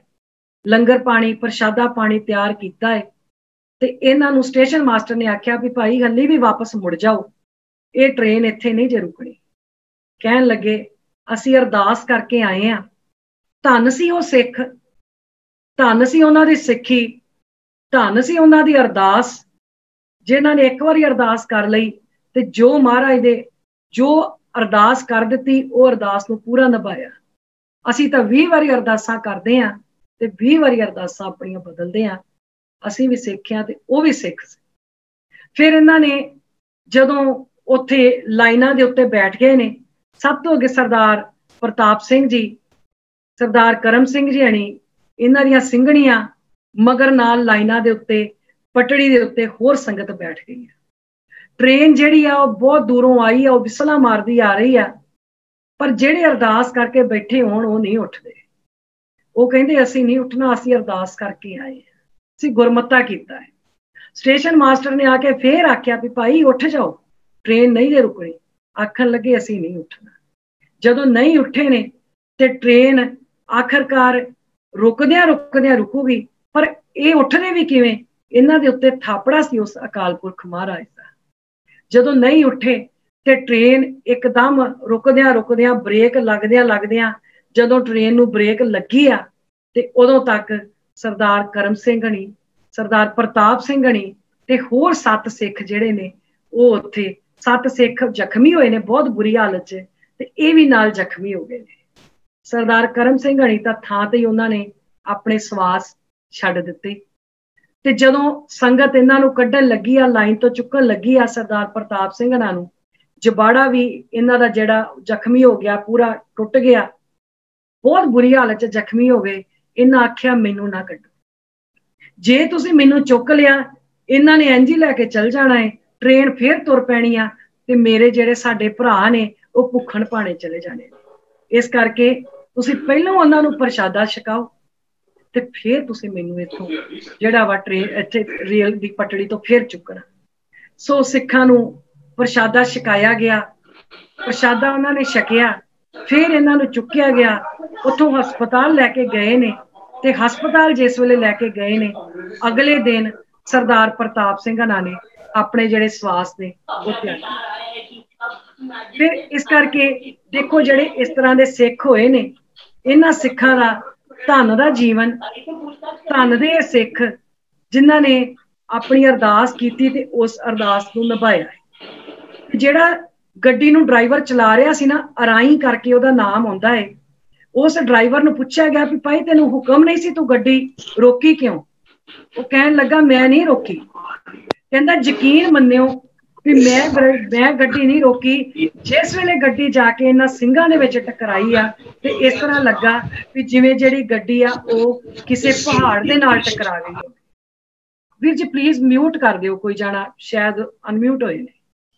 ਹਾਂਜੀ ਕਰਤਾ ਜੀ। ਹਾਂਜੀ। ਫਿਰ ਉਹਨਾਂ ਆਖਿਆ ਵੀ ਜਿਹੜੀ ਇਹ ਗੱਡੀ ਆ ਕਿਸੇ ਪਹਾੜ ਦੇ ਵਿੱਚ ਟਕਰਾਈ ਹੈ ਤੇ ਉਹ ਜਦੋਂ ਗੱਡੀ ਉਹਨਾਂ ਰੋਕੀ ਹੈ ਤੇ ਰੁਕਦਿਆਂ ਕਹਿੰਦਾ ਵੀ ਮੈਨੂੰ ਨਹੀਂ ਪਤਾ ਵੀ ਇਹ ਗੱਡੀ ਕਿਵੇਂ ਰੁਕੀ। ਅਗਲੇ ਦਿਨ ਜਦੋਂ ਗੱਡੀ ਦੀਆਂ ਬ੍ਰੇਕਾਂ ਚੈੱਕ ਕੀਤੀਆਂ ਗਈਆਂ, ਸਭ ਕੁਝ ਚੈੱਕ ਕੀਤਾ ਗਿਆ ਤੇ ਵਾਕਿਆ ਹੀ ਉਹਨਾਂ ਨੇ ਵੇਖਿਆ ਵੀ ਗੱਡੀ ਇਹਨੇ ਨਹੀਂ ਰੋਕੀ, ਆਪੇ ਹੀ ਰੁਕੀ। ਇਹ ਸਾਕਾ ਔਰ ਜਦੋਂ ਤੱਕ 1947 ਤੱਕ ਉੱਥੇ 3 ਦਿਨ ਸ਼ਹੀਦੀ ਜੋੜ ਮੇਲਾ ਵੀ ਲੱਗਦਾ ਰਿਹਾ ਹੈ ਤੇ ਇਹਨਾਂ ਸ਼ਹੀਦਾਂ ਦੀ ਯਾਦ ਦੇ ਵਿੱਚ ਅਖੰਡ ਪਾਠ ਸਾਹਿਬ ਵੀ ਰੱਖੇ ਜਾਂਦੇ ਨੇ। ਅੱਜ ਤੇ ਸ਼ਾਇਦ ਉਹ ਜਗ੍ਹਾ ਹੀ ਰਹਿ ਗਈ। ਸੋ ਇਹ ਜਿਹੜੀਆਂ ਇਹਨਾਂ ਤੋਂ ਆਪਾਂ ਸਿੱਖਿਆ ਲਈਏ, ਸਿੱਖਿਆ ਲੈਂਦਿਆਂ ਹੋਇਆਂ ਸ਼ਾਇਦ ਕਿਤੇ ਸਾਨੂੰ ਵੀ ਅਰਦਾਸ ਬੇਨਤੀ ਕਰਕੇ ਤੇ ਸਾਨੂੰ ਵੀ ਆਪਣੀ ਅਰਦਾਸ ਜਿਹੜੀ ਆ ਉਹ ਪੁਗਾਉਣੀ ਆ ਜਾਵੇ। ਜਦੋਂ ਮੈਂ ਇਹ ਗੱਲਾਂ ਕਰਦੀ ਹਾਂ ਤਾਂ ਸਰਦਾਰ ਪ੍ਰੋਫੈਸਰ ਪ੍ਰੀਤਮ ਸਿੰਘ ਹਣਾ ਦੀ ਗੱਲ ਬੜੀ ਯਾਦ ਆਉਂਦੀ ਆ ਸਾਡੇ ਅੱਜ ਦੇ ਸਿੱਖਾਂ ਦੇ ਉੱਤੇ। ਉਹ ਆਖਦੇ ਨੇ अणख दा असली नशा बुक्की पिलाउण वालिया वे, अणख दा असली नशा बुक्की पिलाउण वालिया। चिंबड़ियां अज कौम तेरी नू कई बीमारियां ने, तेरे लालां दा खून गिरवी रख के, तेरे लालां दा खून गिरवी रख के ये सेवकां दी कौम अज मंगदी जथेदारियां। आखन लगे दुश्मना ते की गिला, दुश्मना ते की गिला, पातशाह दे पातशाह रोल दित्तियां खुद तेरे सरदारां सरदारियां ने, वेच दित्तियां खुद तेरे सरदारां सरदारियां ने। ते जे असी अपना इतिहास नहीं ना याद रखते, आखदे ने जेड़ी गां शेर दे मूंह विच आ जे ओदा मास भी है नहीं, ओदी खल भी है नहीं। जेड़े बाग दा माली बेईमान हो जे उस बाग दे फुल भी है नहीं ते फल भी है नहीं। ते जेड़ी कौम अपना इतिहास भुल जे वो कौम अज भी है नहीं, वो कौम कल भी है नहीं। इस करके अपना इतिहास याद रखिए। अपना इतिहास याद रखदियां अखी बाजो वेखना ते हुक्म नूं पछानना ये भी सानू किते आ जावे भी किवें असीं अरदास करके उस अरदास दे उत्ते पूरा पहरा देना है, उस अरदास ते पूरे उतरना है।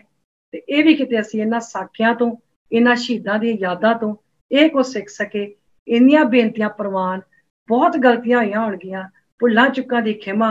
हुण मेरे साडे सब दे सत्कारयोग वड्डे भैन जी मनजीत कौर खुराना जी हनी वो अपना कुछ 5-7 मिनट कुछ भी इतिहास बारे साझा करना चाहुंदे ने ते बेनती आ उन्हां नूं जरूर आके साझा करन। वाहिगुरू जी का खालसा, वाहिगुरू जी की फतेह।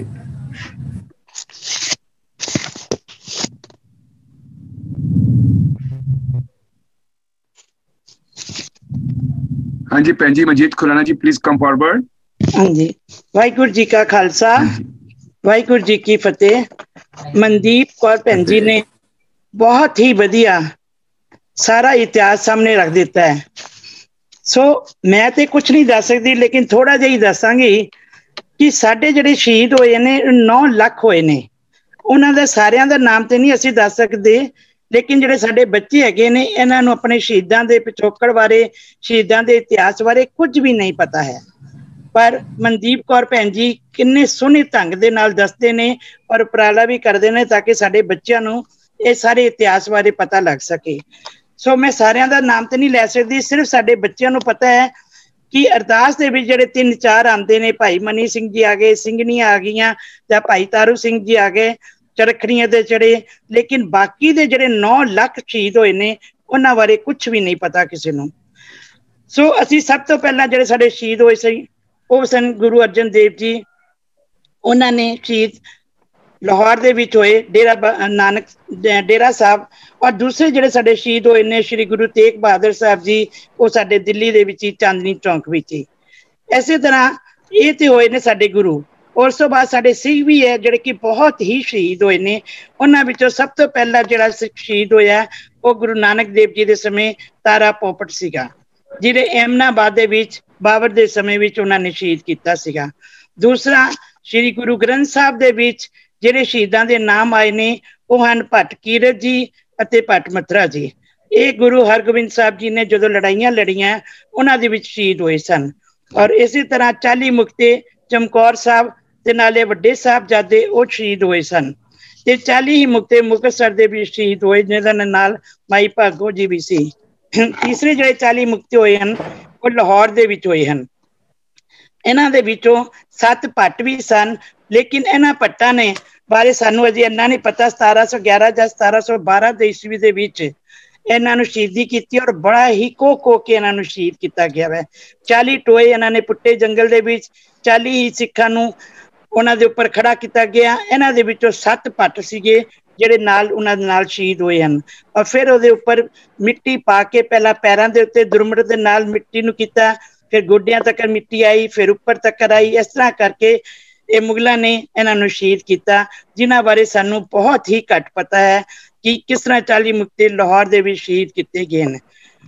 ਸੋ ਸ਼੍ਰੀ ਗੁਰੂ ਹਰਗੋਬਿੰਦ ਸਾਹਿਬ ਜੀ ਨੇ 6 ਲੜਾਈਆਂ ਲੜੀਆਂ, ਉਹਨਾਂ ਵਿੱਚ ਵੀ ਬਹੁਤ ਹੀ ਜ਼ਿਆਦਾ ਸ਼ਹੀਦ ਹੋਏ ਹਨ। ਤੇ ਸ਼੍ਰੀ ਗੁਰੂ ਗੋਬਿੰਦ ਸਿੰਘ ਜੀ ਨੇ ਜਿਹੜੀ ਸਭ ਤੋਂ ਪਹਿਲਾਂ ਲੜਾਈ ਲੜੀ ਹੈ ਉਹ ਭਗਾਨੀ ਦਾ ਯੁੱਧ ਕੀਤਾ ਹੈ। ਉਸ ਤੋਂ ਬਾਅਦ ਤੇ ਇਹਨਾਂ ਨੇ ਕਾਫੀ ਹੀ ਲੜਾਈਆਂ ਲੜੀਆਂ, ਜਿਨ੍ਹਾਂ 'ਚ ਸਾਡੇ ਜਿਹੜੇ ਸਿੱਖ ਹੈ ਬਹੁਤ ਸ਼ਹੀਦ ਹੋਏ ਹਨ। जलियांवाला बाग का साका उधम सिंह ने 21 साल तो बाद जाके इंग्लैंड जाके अपना पूरा बदल लिता, जिहड़ी उन्होंने सौं खाधी सी। उस टाइम वो 13 साल के बच्चे सीगे। बज घाट दे शहीद, कामाघाटा मारू जहाज, कुक्का लहर चली है नामधारियां दी, अकाली लहर चली है 1857 का गदर, आजाद हिंद फौज भी साडे शहीद होए, वर्ल्ड वार पहली ते दूजी दे विच भी साडे शहीद होए, बब्बर अकाली लहर, गदर लहर, 3 वड्डे घल्लूकारे होए ने। एक 1762 दे विच सब तो पहला जिहड़ा छोटा घल्लूकारा हुआ 1746 विच, ਉਹਦੇ ਚ 10,000 ਸਾਡੇ शहीद होए हैं। और दूसरे 1762 ਦੇ ਵਿੱਚ फिर वही अब्दाली ने आके लड़ाई की तो 40,000 साडे शहीद होए नहीं। और बाकी दे इन्होंने किया कि जे अपनी कौम नूं तुसीं बचाना है तो बीकानेर साइड वल बच्चियां नूं ते वड्डियां नूं ते जनानियां नूं तुसीं भेज दो, इन्होंने कुछ नहीं छड्डना। सो एक दिन विच ही 40,000 सिखां दी शहीदी हुई और पहला 10,000 शहीदां दी हुई। और तीसरा घल्लूकारा जिहड़ा होया 1984 का, वो तो तुसीं लोगों ने सारे ने देखा है, जून विच भी देखा है और दिल्ली विच भी तुसीं देखा। सो ਉਹਦੇ बारे तो की दसना, लेकिन सारे जे तुसीं कदे देखना भी है तो रकाबगंज गुरुद्वारे च उन्होंने बनाया होया है और दिल्ली के जिन्ने भी शहीद होए ने उन्होंने सारे दे नाम उत्थे दिते हुए ने। सो प्लीज तुसीं जाओ और जाके इन्हां चीज़ां नूं देखो। सो साका पंजा साहब का जेतों का मोर्चा, गुरु के बाग का मोर्चा, वो हुणे सानू भैन जी ने मनदीप कौर उन्होंने दस्सिया हैगा वै। सो बाकी दे तो सारे हुंदे ने। एक पट्टी तरन तारण साहब दे विच सानू हुणे पता लग्गिया है कि उत्थे जिहड़ा किला हैगा ਉਹਦੇ ਚ ਸਿੰਘਣੀਆਂ ਦੀਆਂ ਜਿਹੜੀਆਂ ਖੰਨੀ ਰੋਟੀ ਖਾ ਕੇ ਤੇ 40 ਮਨ ਪੀਸਦੀਆਂ ਸੀਗੀਆਂ, ਗਲਾਂ ਵਿੱਚ ਬੱਚਿਆਂ ਦੇ ਹਾਰ ਪਾਉਂਦੀਆਂ ਸੀ। ਉਹ ਵੀ ਅਸੀਂ ਕਿਲਾ ਜਿਹੜਾ ਨਾ ਸਾਡਾ ਰਹਿ ਗਿਆ। ਅਸੀਂ ਕਰਤਾਰਪੁਰ ਸਾਹਿਬ ਜਾਣਾ ਸੀਗਾ ਤੇ ਉੱਥੋਂ ਦੇਖ ਕੇ ਆਣਾ ਸੀ, ਲੇਕਿਨ ਟਾਈਮ ਨਹੀਂ ਸੀ ਸਾਡੇ ਕੋਲ। ਸੋ ਜਿੱਥੇ ਵੀ ਟਾਈਮ ਹੋਵੇ ਤੇ ਜਰੂਰ ਜਾ ਕੇ ਦੇਖੋ। ਇਹ ਜਿਹੜੀ ਚੀਜ਼ਾਂ ਅੱਖਾਂ ਨਾਲ ਦੇਖੀਆਂ ਹੁੰਦੀਆਂ ਨਾ, ਉਹ ਤੁਹਾਨੂੰ ਕਦੀ ਵੀ ਨਹੀਂ ਭੁੱਲਦੀਆਂ ਹੈਗੀਆਂ ਵਾ। ਬਾਕੀ ਤੇ ਪੜ੍ਹ ਕੇ ਵੀ ਤੁਹਾਡੇ ਦਿਮਾਗ ਦੇ ਉੱਪਰੋਂ ਦੀ ਨਿਕਲ ਜਾਂਦੇ ਨੇ। ਪਲੀਜ਼ ਆਪਣੇ ਬੱਚਿਆਂ ਨੂੰ ਜਿਸ ਜਗ੍ਹਾ ਤੇ ਹੋਵੇ ਉੱਥੇ ਜਾ ਕੇ ਤੁਸੀਂ ਜਰੂਰ ਦਿਖਾਓ। ਦਿੱਲੀ ਵਾਲੇ ਦਿੱਲੀ ਦੇ 10 ਹਿਸਟੋਰੀਕਲ ਗੁਰਦੁਆਰੇ ਆ, ਉਹਨਾਂ ਨੂੰ ਦਿਖਾਓ। बघेल सिंह ने जो फतेह मार्च किया हुआ, झंडा लाल किले ते लाया, उन्होंने अपने 3 बुत बनाए ने नजफ्फरगढ़ विच। उस जगह ते इन्होंने जस्सा सिंह आलूवालिया, जस्सा सिंह रामगढ़िया और बघेल सिंह ने अपने घोड़ियां दे उत्ते जे बने हुए ने। मैंने नहीं ख्याल कि किसी भी दिल्ली के किसी बच्चे ने या माँ प्यो ने देखे होंगे। सो तुसी हुण भी जा सकदे कीरतपुर दे कीर्ति नगर के पिछे माल रोड के उत्ते 3 बुत बने हुए ने ते उत्ते यही तो मैं भी नहीं है, लेकिन मैं फोटो ही देखी है मैं। सो मैं सारिਆਂ ਨੂੰ ਕਹਿੰਦੀ ਹਾਂ कि 10 ਤੇ 10 ही गुरुद्वारे जाओ और जाके बच्चों ਨੂੰ दिखाओ। और पुराने ਜਿਹੜੇ गुरुद्वारे हैगे ने ਉਹ ਤਾਂ ਹੁਣ नहीं रहे ने, ਹੁਣ ਤਾਂ ਸਾਰੇ ਨਵੇਂ रह गए ने। लेकिन करतारपुर जाके बड़ा दिल खुश होया कि उन्होंने एज इट इज चीज़ां रखी हुई हैं। प्लीज ਜਿਹੜੀਆਂ पुरानियां फोटोआं पुरानियां चीज़ां वो बच्चों ਨੂੰ दिखाओ, नाल हुण वाले दिखाओ, ताकि सारिਆਂ ਨੂੰ पता लग सके कि साडा इतिहास की सीगा। जे तुसीं उस चीज़ ਨੂੰ मलिया मेट ही कर देना है तो फिर की पता लगेगा। इन्हां ਨੂੰ ਤਾਂ ਚਾਹੀਦਾ ਸੀ अकाल तख्त ਨੂੰ शीशे ਵਿੱਚ मड़ा के रख दे, ताकि आने वाली ਜਿਹੜੀ नस्ल हैगी है वो देख सके कि की होया हैगा। सो सानू ते रब वालों ही लगन लगी हुई है इतिहास देखने दी, लेकिन अजकल कोई पढ़ के भी नहीं रहा, गूगल विच देख लिया, बस अपना काम कर लिया। सो प्लीज ये माँ प्यो का फर्ज है तुसी अपने बच्चों को दिखाओ, बच्चों को लैके जाओ। हिस्टोरिकल जगह पिक्चर च भी लैके जाते हो, मॉल च भी लैके जाते हो, फिर क्यों नहीं ये चीज़ां तुसी दिखाते बच्चे। ये मैं बच्चों का कसूर नहीं समझती, साडा अपना कसूर है जिहड़ा असीं बच्चों को नहीं कर सकते। सो मैं ज़्यादा तो नहीं कहती हैगी है, क्योंकि भैन जी ने बड़ा कुछ कह दिता है। मैं कहती तुसी सारे जने वड्डे हैं ते देखो किस तरह साडा इतिहास जिहड़ा ना बच्चे जान सकन ते उहनूं कर सकन। वाहिगुरू जी का खालसा, वाहिगुरू जी की फतेह। बीबी मनदीप कौर जी ते मनजीत कौर जी, तुसी बिल्कुल ही अज सारिਆਂ ਨੂੰ उस history they which I think that all of us have trying to travel through the sequence। ਗੱਡੀ ਲੱਗਦੀ ਪਈ ਸੀ, ਗੱਡੀ ਨਨਕਾਣਾ ਸਾਹਿਬ ਦੀ। ਸਾਡੇ ਇੱਕ ਆਪਣੇ ਰਿਸ਼ਤੇਦਾਰ ਹੁੰਦੇ ਸੀ ਮੇਰੇ ਸੰਧੂ ਸਾਹਿਬ ਹੀ, ਉਹ ਗੱਡੀ ਦੀ ਐਸੀ ਇੱਕ ਕਵਿਤਾ ਸੁਣਾਉਂਦੇ ਸੀ ਤੇ ਬੰਦੇ ਦੇ ਅਥਰੂ ਆ ਜਾਂਦੇ ਸੀ। ਮੇਰੇ ਵੀਰ ਮਹਿੰਦਰ ਸਿੰਘ ਜੀ ਹੈਗੇ ਸੀ ਮੇਰੇ ਬ੍ਰਦਰ ਇਨ ਲਾ। मतलब किस तरीके दे नाल ओ साका ननकाना साहब वाला गड्डी वाला वो सुनाते होंगे सी। वाकई एक एक साका, एक एक घल्लूकारा, एक एक मैं कहूँगा ये जेडे चीज़ां जिहड़ियां सिख कौम दे उपर पर्टिकुलरली वापरियां ਉਹ ਅਗਰ ਅਸੀਂ ਸਮਝ ਪਾਈਏ ਤੇ ਸਾਨੂੰ ਬਹੁਤ ਹੀ ਆਪਣੇ ਧਰਮ ਦੇ ਨਾਲ ਜਾਗਰਤੀ ਮਿਲੇਗੀ। ਬਹੁਤ ਬਹੁਤ ਧੰਨਵਾਦ ਵੀਰ ਜੈਦੀਪ ਸਿੰਘ ਜੀ ਨੂੰ ਧੰਨਵਾਦ ਕਰ ਰਹੇ ਹਾਂ ਕਿ ਅਗਲੀ ਕਲਾਸ ਉਹ ਬੜੇ ਅੱਛੇ ਤਰੀਕੇ ਦੇ ਨਾਲ ਸਾਨੂੰ ਅੱਗੇ ਸਾਂਝ ਕਰ ਰਹੇ ਹਨ। And I am such seeing that it's so beautifully complementing and supplementing each other with Manjeet Singh ji's grammar and the overall perspective of what Dr. Jaideep Singh ji is trying to elaborate upon and give us that sort of a guru's wisdom। ਤੇ ਔਰ ਉਹਨਾਂ ਦੋਨਾਂ ਨੂੰ ਮਿਲਾਨ ਦੇ ਵਿੱਚ ਜੋ ਸਹਿਯੋਗ ਸਾਨੂੰ ਬੀਬੀ ਮਨਦੀਪ ਕੌਰ ਜੀ ਕੋਲ ਔਰ ਮਨਜੀਤ ਖੁਰਾਨਾ ਜੀ ਕੋਲ ਮਿਲ ਰਿਹਾ ਹੈ, ਜਿਹੜਾ ਕਿ ਉਹਨੂੰ ਹੋਲਿਸਟਿਕ ਵੇ ਨਾਲ ਸਾਨੂੰ ਗੁਰਬਾਣੀ ਕੀ ਕਹਿ ਰਹੀ ਹੈ ਔਰ ਗੁਰਬਾਣੀ ਨੂੰ ਕਿਸ ਤਰੀਕੇ ਨਾਲ ਅਸੀਂ ਆਪਣੀ ਲਾਈਫ ਵਿੱਚ ਅਟੈਂਪਟ ਕਰੀਏ। ਜਿਸ ਤਰ੍ਹਾਂ ਮੈਂ ਕਹਾਂਗਾ ਕਿ ਜਿਵੇਂ ਡਾਕਟਰ ਚਰਨਦੀਪ ਹੋਰਾਂ ਨੇ ਅੱਜ ਕਿਹਾ ਕਿ ਅੱਜ ਔਰ ਪੁਰਾਣੇ ਪੁਰਾਤਨ ਸਿੱਖਾਂ ਦੇ ਵਿੱਚ ਕੀ ਫਰਕ ਸੀ, ਮੇਰਾ ਖਿਆਲ ਇਹੀ ਫਰਕ ਸੀ। We are very critic, we are very distinct, और उन्होंने विच सादगी सी लेकिन और निमरता सी, सहज सी, प्यार सी, लेकिन अंदरों वो कहते कि बाहरों सीधे सी, अंदरों निडर होके और ज्ञान रूपी सागर दे विच उन्होंने डुबकियां मारियां हुई सन। बहुत बहुत सारी संगत का धन्यवाद। आज मैं बेनती करांगा साढ़े दोनों बीबियां नूं, बीबी मनदीप कौर जी और बीबी मनजीत कौर जी अपना फतेह बुलान, फिर उस बाद जयकारा लगाइए और आज की क्लास नूं कंक्लूड करिए। आओ बीबी मनदीप कौर जी और मनजीत कौर जी। वाहिगुरू जी का खालसा, वाहिगुरू जी की फतेह।